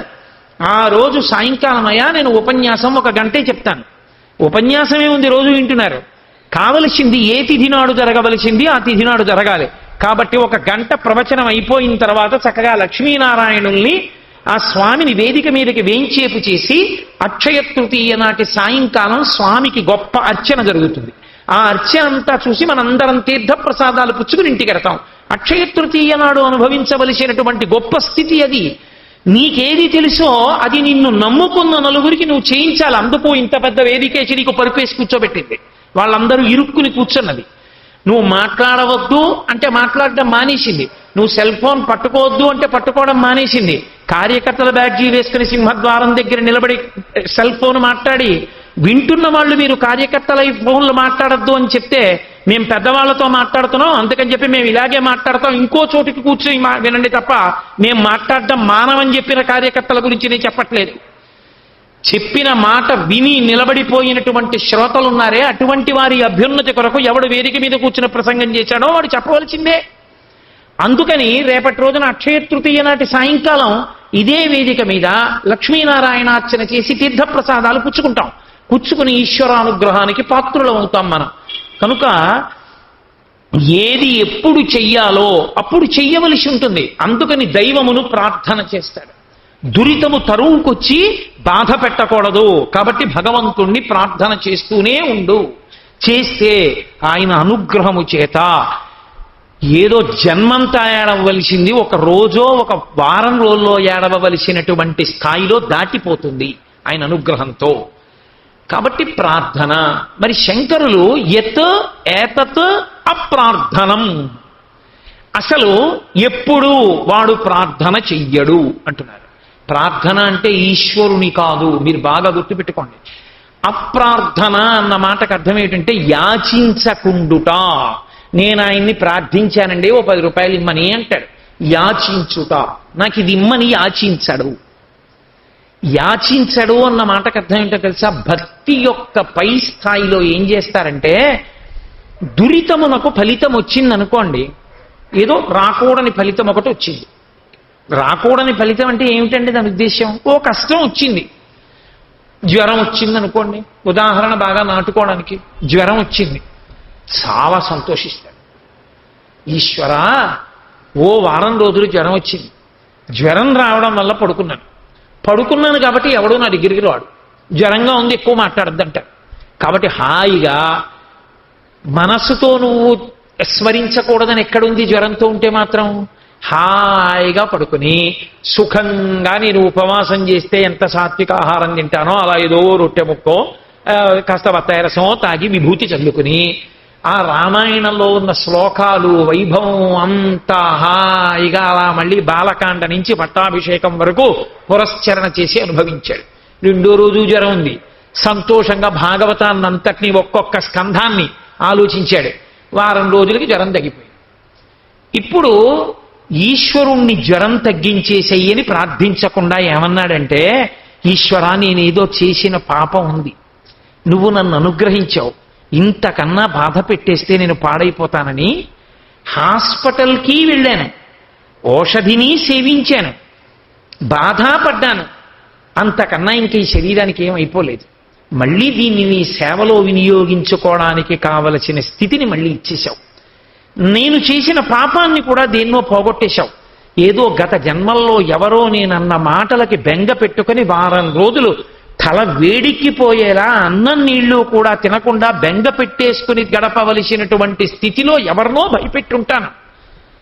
ఆ పాపాన్ని పోగొట్టడానికి వారం రోజులు నా ఒళ్ళు వేడెక్కి నేను తినడానికి లేకుండా ఇంట్లో వాళ్ళందరూ భయపడేటట్టుగా మంచం మీద పడుకునేటట్టు చేశావు. అంతకన్నా ఇంకా నాకు ఏ ఆపద పెట్టలేదు, ఈశ్వర కృతజ్ఞుడను అంటాడు. అది అప్రార్థనం. అప్రార్థనం నామా యత్ యాతతో, ఏ కారణము చేత అంటే నాకిది కావాలని అడగడు. ఎందుకు అడగడు? నా దురితము పోయిందంటాడు. అమ్మయ్య ఇక్కడతో పోయింది. కంచికామకోటి పీఠాధిపత్యం వహించిన మహాపురుషులు చంద్రశేఖరేంద్ర సరస్వతి మహాస్వామి వారి అన్నదమ్ములకి పూర్వాశ్రమంలో ఒక్కతే చెల్లెలు. ఆ చెల్లెలు కటిక దరిద్రం అనుభవించేవారు. ఆయన పరమేశ్వరుడు, పరమాచార్య స్వామి అంటే ఒక మాటతో అవతల వాళ్ళని కాపాడగలరు. ఆయన దగ్గర కోట్లకి అధికారులైన వారు తిరుగుతూ ఉండేవారు. వారందరూ ఒక రోజున వచ్చి అన్నారు, మీ చెల్లెలు గారు దరిద్రం అనుభవించడానికి అవకాశము లేని రీతిలో ఆవిడ ఈ ఉన్నన్నాళ్ళు సంతోషంగా ఉండడానికి కావలసినంత ద్రవ్యాన్ని ఏర్పాటు చేద్దాం అనుకుంటున్నాం, ఇమ్మంటారా అని అడిగారు. మిమ్మల్ని అడగకుండా ఇవ్వకూడదు, ఇమ్మంటారా అన్నారు. ఆయన అన్నారు, ఒక్క క్షణం ఆలోచించి, అనుభవించి ఇనివ్వండి, దరిద్రం ఈ జన్మలో ఇక్కడతో పోతుందిగా, చేసిన పాపం మళ్ళీ మీరేదో ప్రయత్నం చేసి ఆ అనుభవించవలసిన దరిద్రాన్ని వచ్చే జన్మలకు కూడా ఎందుకు వాయిదా వేయిస్తారు, ఒక జన్మలో అనుభవించి ఇనివ్వండి, గొడవ వదిలిపోతుంది అన్నాడు.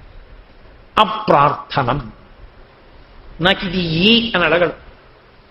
అంటే ఏదో దురితము చేశాను, తప్పు చేశాను, పాపం చేశాను, అది పోతోంది, పోనీ చేసింది అనుభవిస్తున్నాను, ఈశ్వర ఒక్కటి మాత్రమే, ఈ అనుభవించడం వల్ల కలిగినటువంటి క్లేశము వలన నీ మీద భక్తి పోకుండా, నీ పాదముల యందు విస్మృతి కలగకుండా నన్ను కాపాడు అని అడగగలిగినటువంటి స్థితిని పొందుతాడు. అంటే ఆ కష్టమునందు కూడా భగవంతుణ్ణి ఒకటే అడుగుతాడు, నీ పాదముల యందు అనురక్తి మాత్రం చెదిరిపోకుండా నన్ను కాపాడు అంటాడు. ఇది ఎలా ఉంటుందో తెలుసా ఈ లక్షణం? దీనికి పరమేశ్వరుడు కదిలిపోతాడు. అందుకే మీరు ఎప్పుడైనా గమనించండి, మహాత్ములైనటువంటి వారి జీవితములు అలాగే ఉంటాయి. రామచంద్రమూర్తిని దశరథ మహారాజు గారు పిలిచాడు, చాలా గొప్ప మాట అన్నాడు. నేను మా గోపాలకృష్ణ గారితో తరచు అంటుంటానన్నమాట, ఊరే ఈ తెల్లగొడుగు కింద కూర్చుని ఉండగా వార్ధక్యం వచ్చిన శరీరం ముడతలపడిందిరా అన్నాడు. అంటే తెలియలేదు సింహాసనం మీద కూర్చున్న సంతోషంలో వృద్ధుణ్ణైపోయానన్నాడు.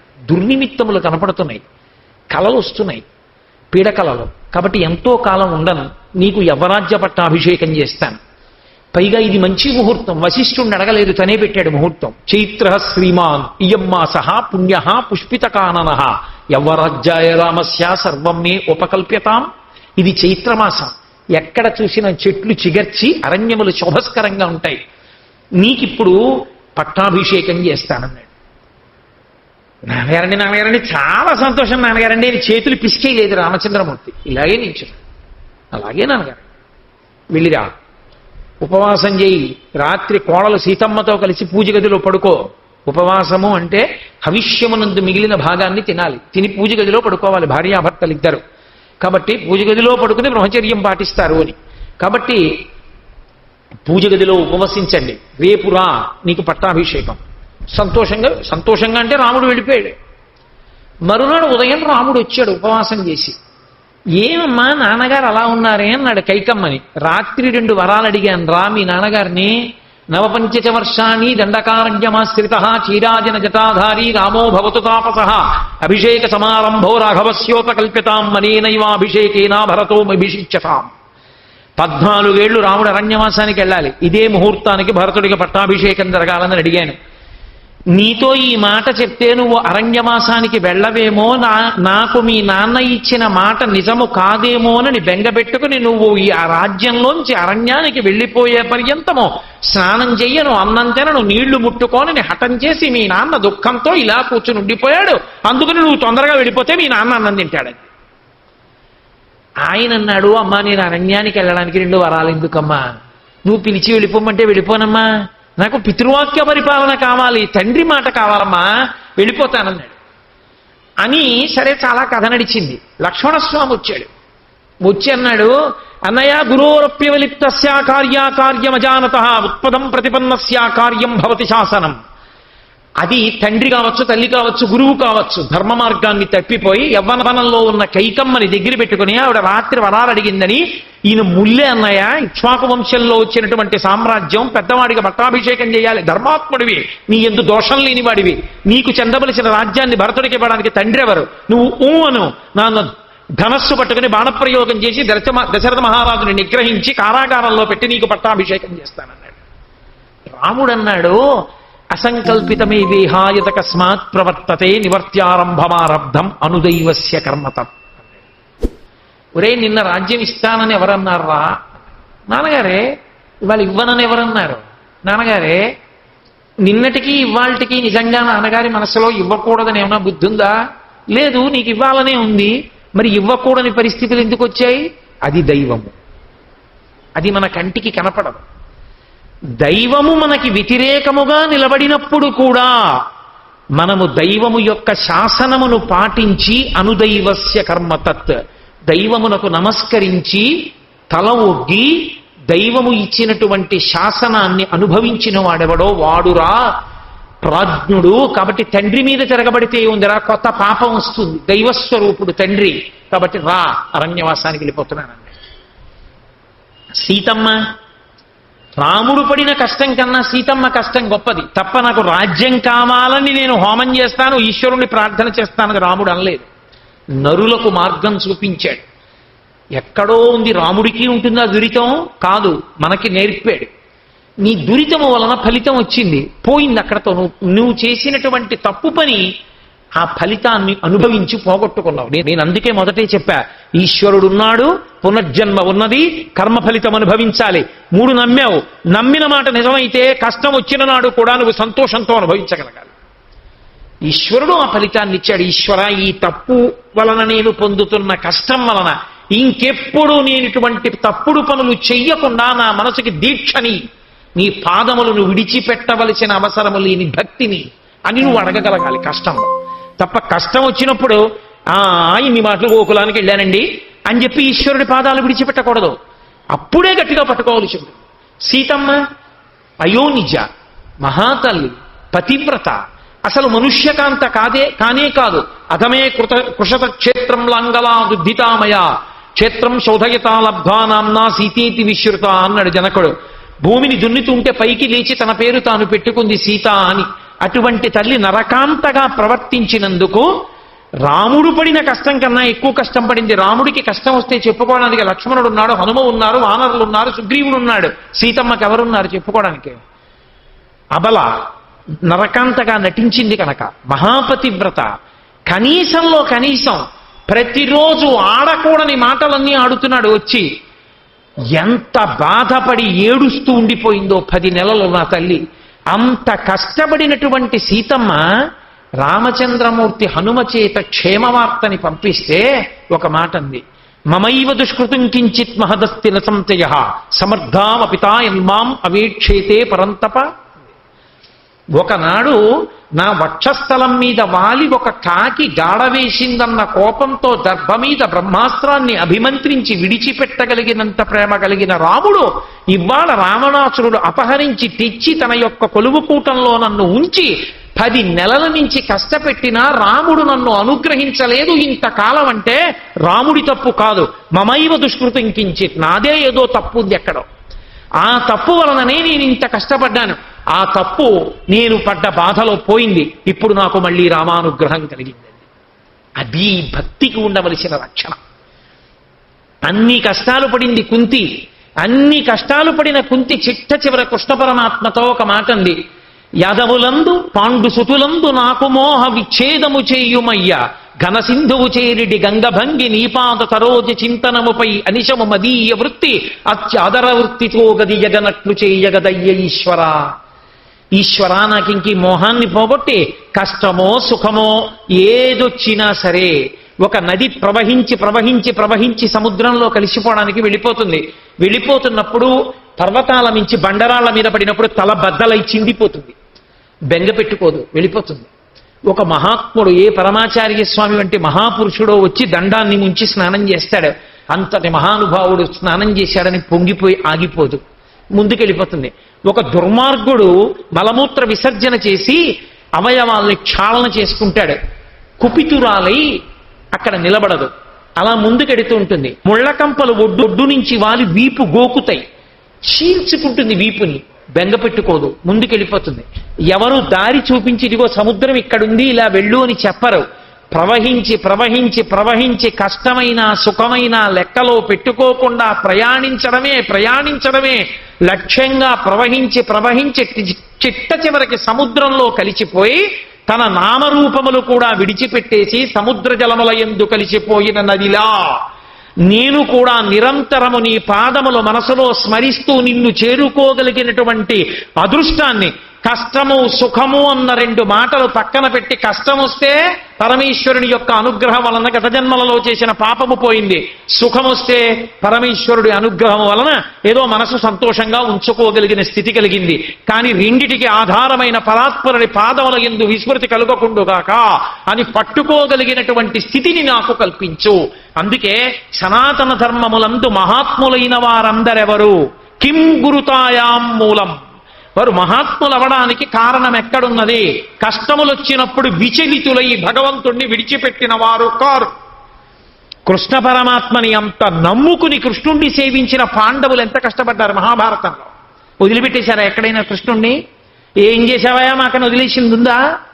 కష్టమే రాని సుఖమే రాని ఆయన పాదములను అలా పట్టుకున్నారంతే. ఒకనాడు ద్రౌపదీదేవి ఆవిడ పొందినంత కష్టం లోకంలో ఎవరూ పొందల. రాత్రికి రాత్రి అశ్వత్థామ వచ్చి 5 ఉపపాండవుల్ని చంపేశాడు. తీరా రాజ్యం అంతా వచ్చిన తర్వాత ఉద్రేకంబునరారు శస్త్రధరులై యుద్ధామనింలేరు కించి ద్రోహంబును నీకు చేయరు బలోచ్చేకంబునం చీకటిన్ భద్రాకారుల చిన్ని పాపల రణ ప్రౌఢ క్రియాహీనులన్ నిద్రాసక్తుల సంహరింపనకట నీ చేతులు ఇట్లాడెనో అంది తప్ప, అయ్యో మీ అమ్మ ఎంత బాధపడుతోందో ఈ అశ్వత్థామని వదిలిపెట్టేయండి అంది తప్ప ధర్మంతో కృష్ణాని నువ్వు నమ్ముకున్నావు ఏమిటి నన్ను రక్షించావు అనలేదు. 5 కొడుకులు పోయినా కృష్ణ పరమాత్మ యందు అదే భక్తితో ఉండిపోయింది. ధర్మరాజు ఎంతటి ధర్మం మహానుభావుడు.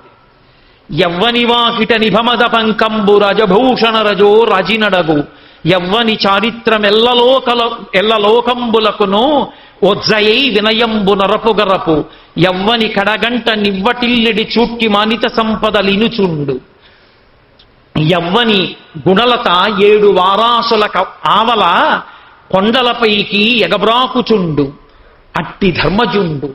పాపం ద్రౌపదీదేవి ఏడిచింది విరాటపురమంలో. ఎటువంటి ధర్మరాజు! ఆయన ఇంటి ముందు నిలబడినటువంటి పెద్ద పెద్ద ఏనుగుల నుంచి కారినటువంటి మదజల ధారల చేత భూమి అంతా చిత్తడైపోతే ఒక ఏనుగుంటేనే ఆయన ఐశ్వర్యం గొప్పది. అన్ని మదజలములను కాల్చగలిగిన ఏనుగుల మందలు నిలబడి ఉండేవి అంతఃపురం ముందు. అన్ని భద్రగజాల నుంచి మదజలం కారితే నేల బురదైపోయింది ధర్మరాజు అంతఃపురం ముందు. ధర్మరాజు గారికి నమస్కారం చెయ్యడం కోసమని చెప్పి భూమండలంలో ఉన్నటువంటి ఇతర రాజులందరూ వచ్చి ఇంటి ముందు నిలబడి రమ్మంటున్నారు ధర్మరాజు గారు అని తలుపులు తీసేటప్పటికి గబగబా పరిగెత్తడంలో వాళ్ళు పెట్టుకున్న కంకణాలు కిరీటాలు ఆభరణాలు ఒకదానితో ఒకటి ఒరుసుకున్నప్పుడు వాళ్ళు పెట్టుకున్న ఆభరణములలోని రత్నములు ముత్యములు వజ్రములు వైఢూర్యములు ఒకదానితో ఒకటి తగలడం వల్ల వాటిలోంచి పడినటువంటి ధూళి వలన ఈ బురద అంతా ఇంకిపోయింది. అటువంటి ధర్మరాజు అంత గొప్పవాడు. యవ్వని వాకిట ఇభమద పంకంబు రజభూషణ రజో రాజినడగు యవ్వని చారిత్రమెల్లలోకములకును వజ్జయై వినయంబు నరపు గరపు యవ్వని యొక్క నడవడి ఈ లోకానికంతటికి వినయాన్ని నేర్పిందో, యవ్వని ప్రవర్తన లోకానికంతటికి గురువై నిలబడిందో అటువంటి మహాత్ముడు, అటువంటి ప్రవర్తన కలిగినటువంటి వాడు. యవ్వని కడగంట నివ్వటిల్లెడి చుట్టి మానిత సంపదలినుచుండు. ఆయన కడగంట ఇలా చూస్తే చాలు ఐశ్వర్యం వస్తుంది. అంతటి ధర్మాత్ముడు. ధర్మరాజు అనుగ్రహించాడా అంతే. ఆయన కడగంట చూడడం ఏమిటి, ఆయన ఉంటే చాలా రాజ్యంలో వేళకి వర్షాలు పడిపోతాయి. అంతటి ధర్మాత్ముడు, అంతటి మహానుభావుడు కదయా. యవ్వని గుణలత 7 వారాసుల ఆవలికొండపై కలయబ్రాకు. ఆయన యొక్క గుణములనబడేటటువంటి తీగ 7 సముద్రములను దాటి ఆవల ఉన్నటువంటి మేరు పర్వతం మీదకి ఎగబ్రాకిందో అంతటి కీర్తి కలిగినటువంటి వాడో అతడు.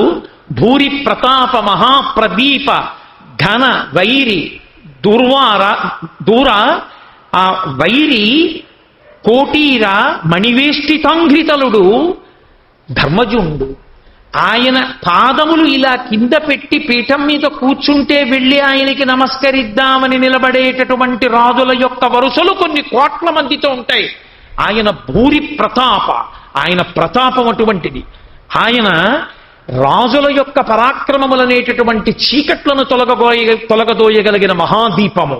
అటువంటి వాడు కృష్ణ పరమాత్మ పక్కనుండగా కష్టం వస్తే దురితము ఫలితాన్నిచ్చిందని నిలబడిపోయాడు తప్ప కృష్ణ నువ్వు ఉన్నావు ఏం వరగబెట్టావని అడగలేదు. అభిమన్యుడు చచ్చిపోయాడు, అర్జునుడు భక్తిని విడిచిపెట్టలేదు. 5గురు ఉపపాండవులు పోయారు, కుంతి విడిచిపెట్టలేదు, ద్రౌపదీదేవి విడిచిపెట్టలేదు. అసలు కష్టానికి పర్యాయ పదం కుంతీదేవి విడిచిపెట్టలేదు. ఇంత గొప్ప ధర్మరాజు ఎన్ని కష్టాలు పడ్డాడో పరమేశ్వరుణ్ణి విడిచిపెట్టలేదు. ఏ చిన్న కారణానికి రైల్వే స్టేషన్లో టికెట్ రిజర్వేషన్ దొరకలేదని నువ్వు భగవంతుడి పాదాలు విడిచిపెట్టేస్తావు. చాలు, మేము చేసిన పాపం ఏదో పోయిందని వాళ్ళు భగవంతుడి పాదములను గట్టిగా పట్టుకుని అలా నిలబడిపోయారు అంతే. ధూర్జటి కాళహస్తీశ్వర శతకంలో అడిగింది ఒక్కటే అడిగాడు పరమేశ్వరుణ్ణి, నిన్ను సేవింపక నపదల్పడమని, నిత్యోత్సవం బబ్బని, జనమాతృండనని, సంసార మోహంబు పైగలని, జ్ఞానము గల్గని, గ్రహగతులు కుందింపని, మేలు వచ్చిన రాణి అవి నాకు భూషణములే శ్రీకాళహస్తీశ్వర. లోకుల్నంగని మెచ్చని, అలుగని, లోలోన నిందించని, చీకాకున్బడని, మహాత్ముడనని, జేలొగ్గని, మూకీభావమునం తిట్టని, త్రోయని, నీ కారుణ్యము కలిగి ఉండినను అంతే చాలునో శంకర. అది ధూర్జటి కోరిక. లోకుల్నంగని మెచ్చని, లోకులు ఇవాళ నన్ను చూసి చాలా గొప్పవాడనని, రేపొద్దున ఆయన పనికి మాలిన వాడని, చీకాకున్ పడని, నన్ను చూసి చికాకు పణ్ణి, జేలొగ్గని, నమస్కారాలు పెట్టని, మూకీభావమునం త్రోయని, అసలు నేను ఇలా కనపడేటప్పటికీ ఇలా ముఖం తిప్పుకుని మౌనంగా అసలు చూడనట్టు వెళ్ళిపోని, త్రోయని, నాకేం బెంగలేదు. పాపము పుణ్యము ఫలితములనిచ్చి రకరకాలుగా ఉంటాయి, వాటి గురించి నాకు బెంగలేదు. నాకు కావలసింది ఏమిటో తెలుసా, నీ కారుణ్యము కలిగి ఉండినను అంతే చాలునో శంకర. నీ కారుణ్యం నాకు చాలు. ఆ కారుణ్యము కలగడానికి నీ యందు నా భక్తి మాత్రం విస్మృతి పొందకూడదు.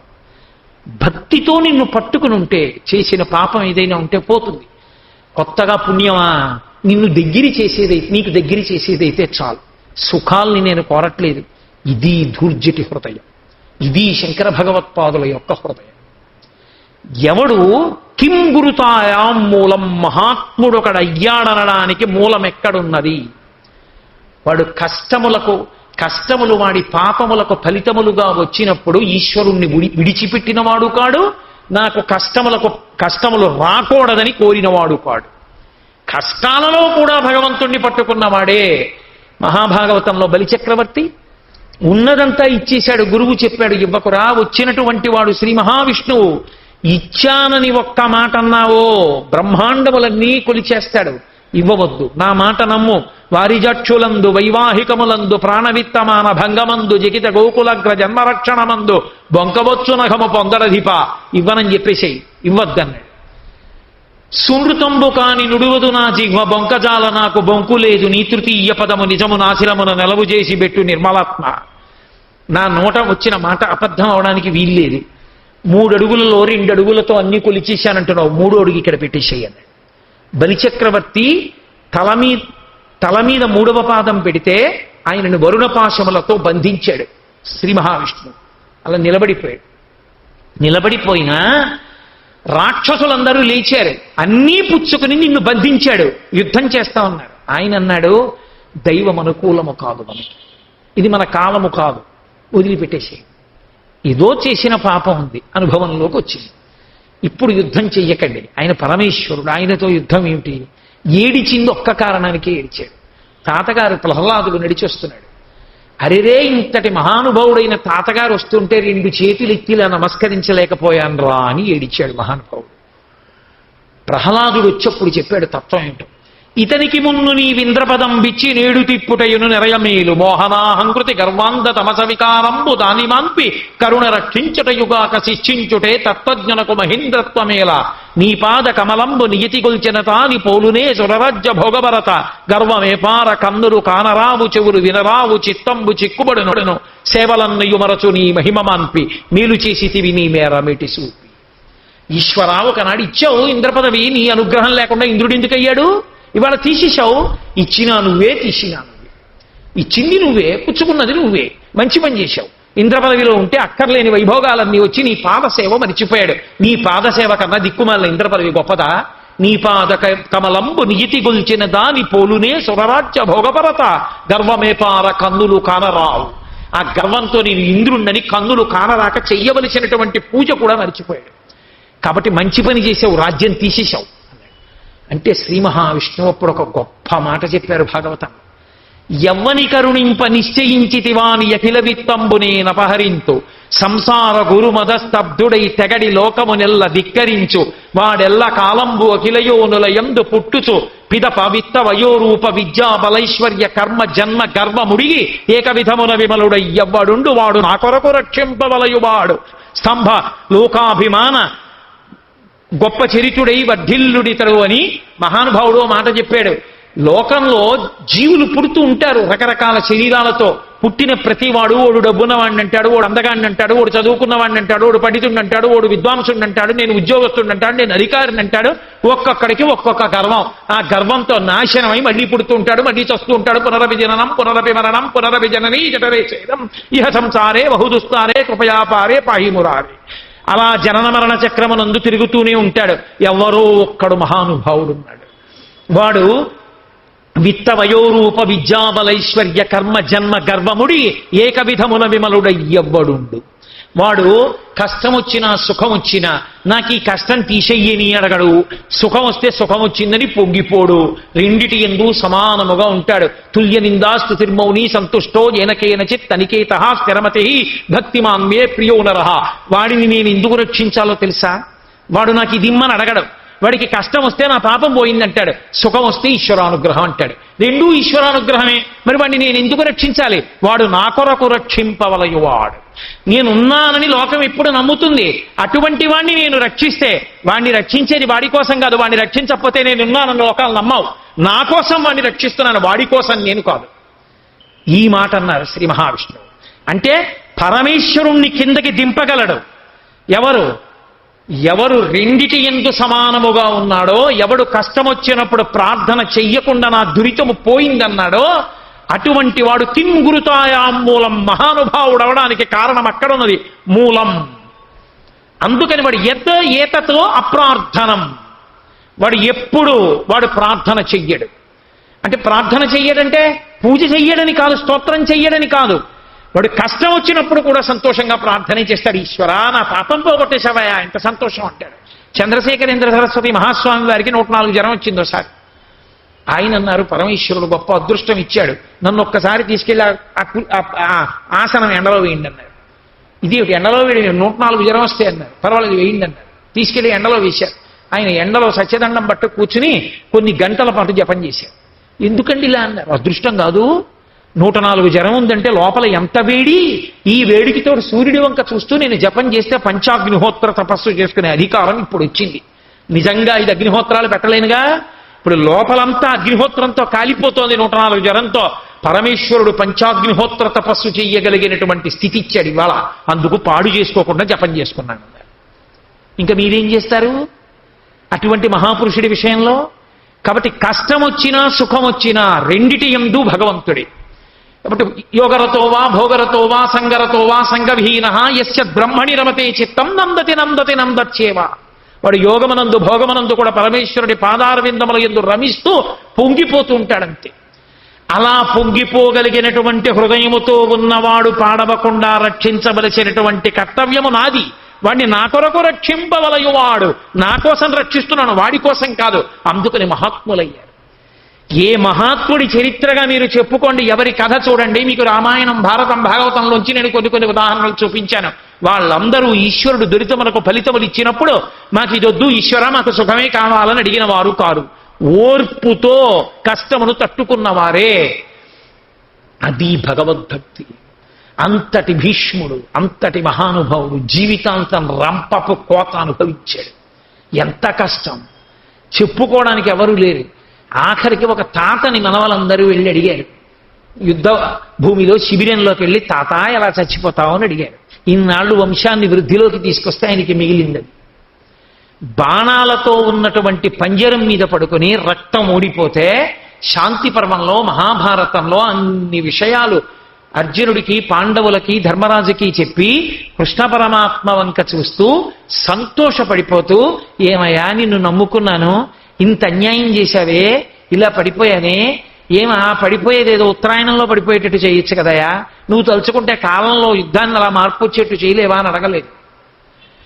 ఆఖరణ పడిపోతూ కూడా మహానుభావుడు హయరింకాముక ధూళి ధూసర పరిన్యస్తాల కోపేతమై వ్రయజాత శ్రమతోజ బిందుగితమై రంజిల్లు నింబోబుతో జయముం పార్థునకిచ్చు వెట్కనని నా శస్త్రాహుతించాలనొచ్చియో బోరించు మహానుభావు మదిలో చింతింతున శ్రాంతమున్నన్నాడు.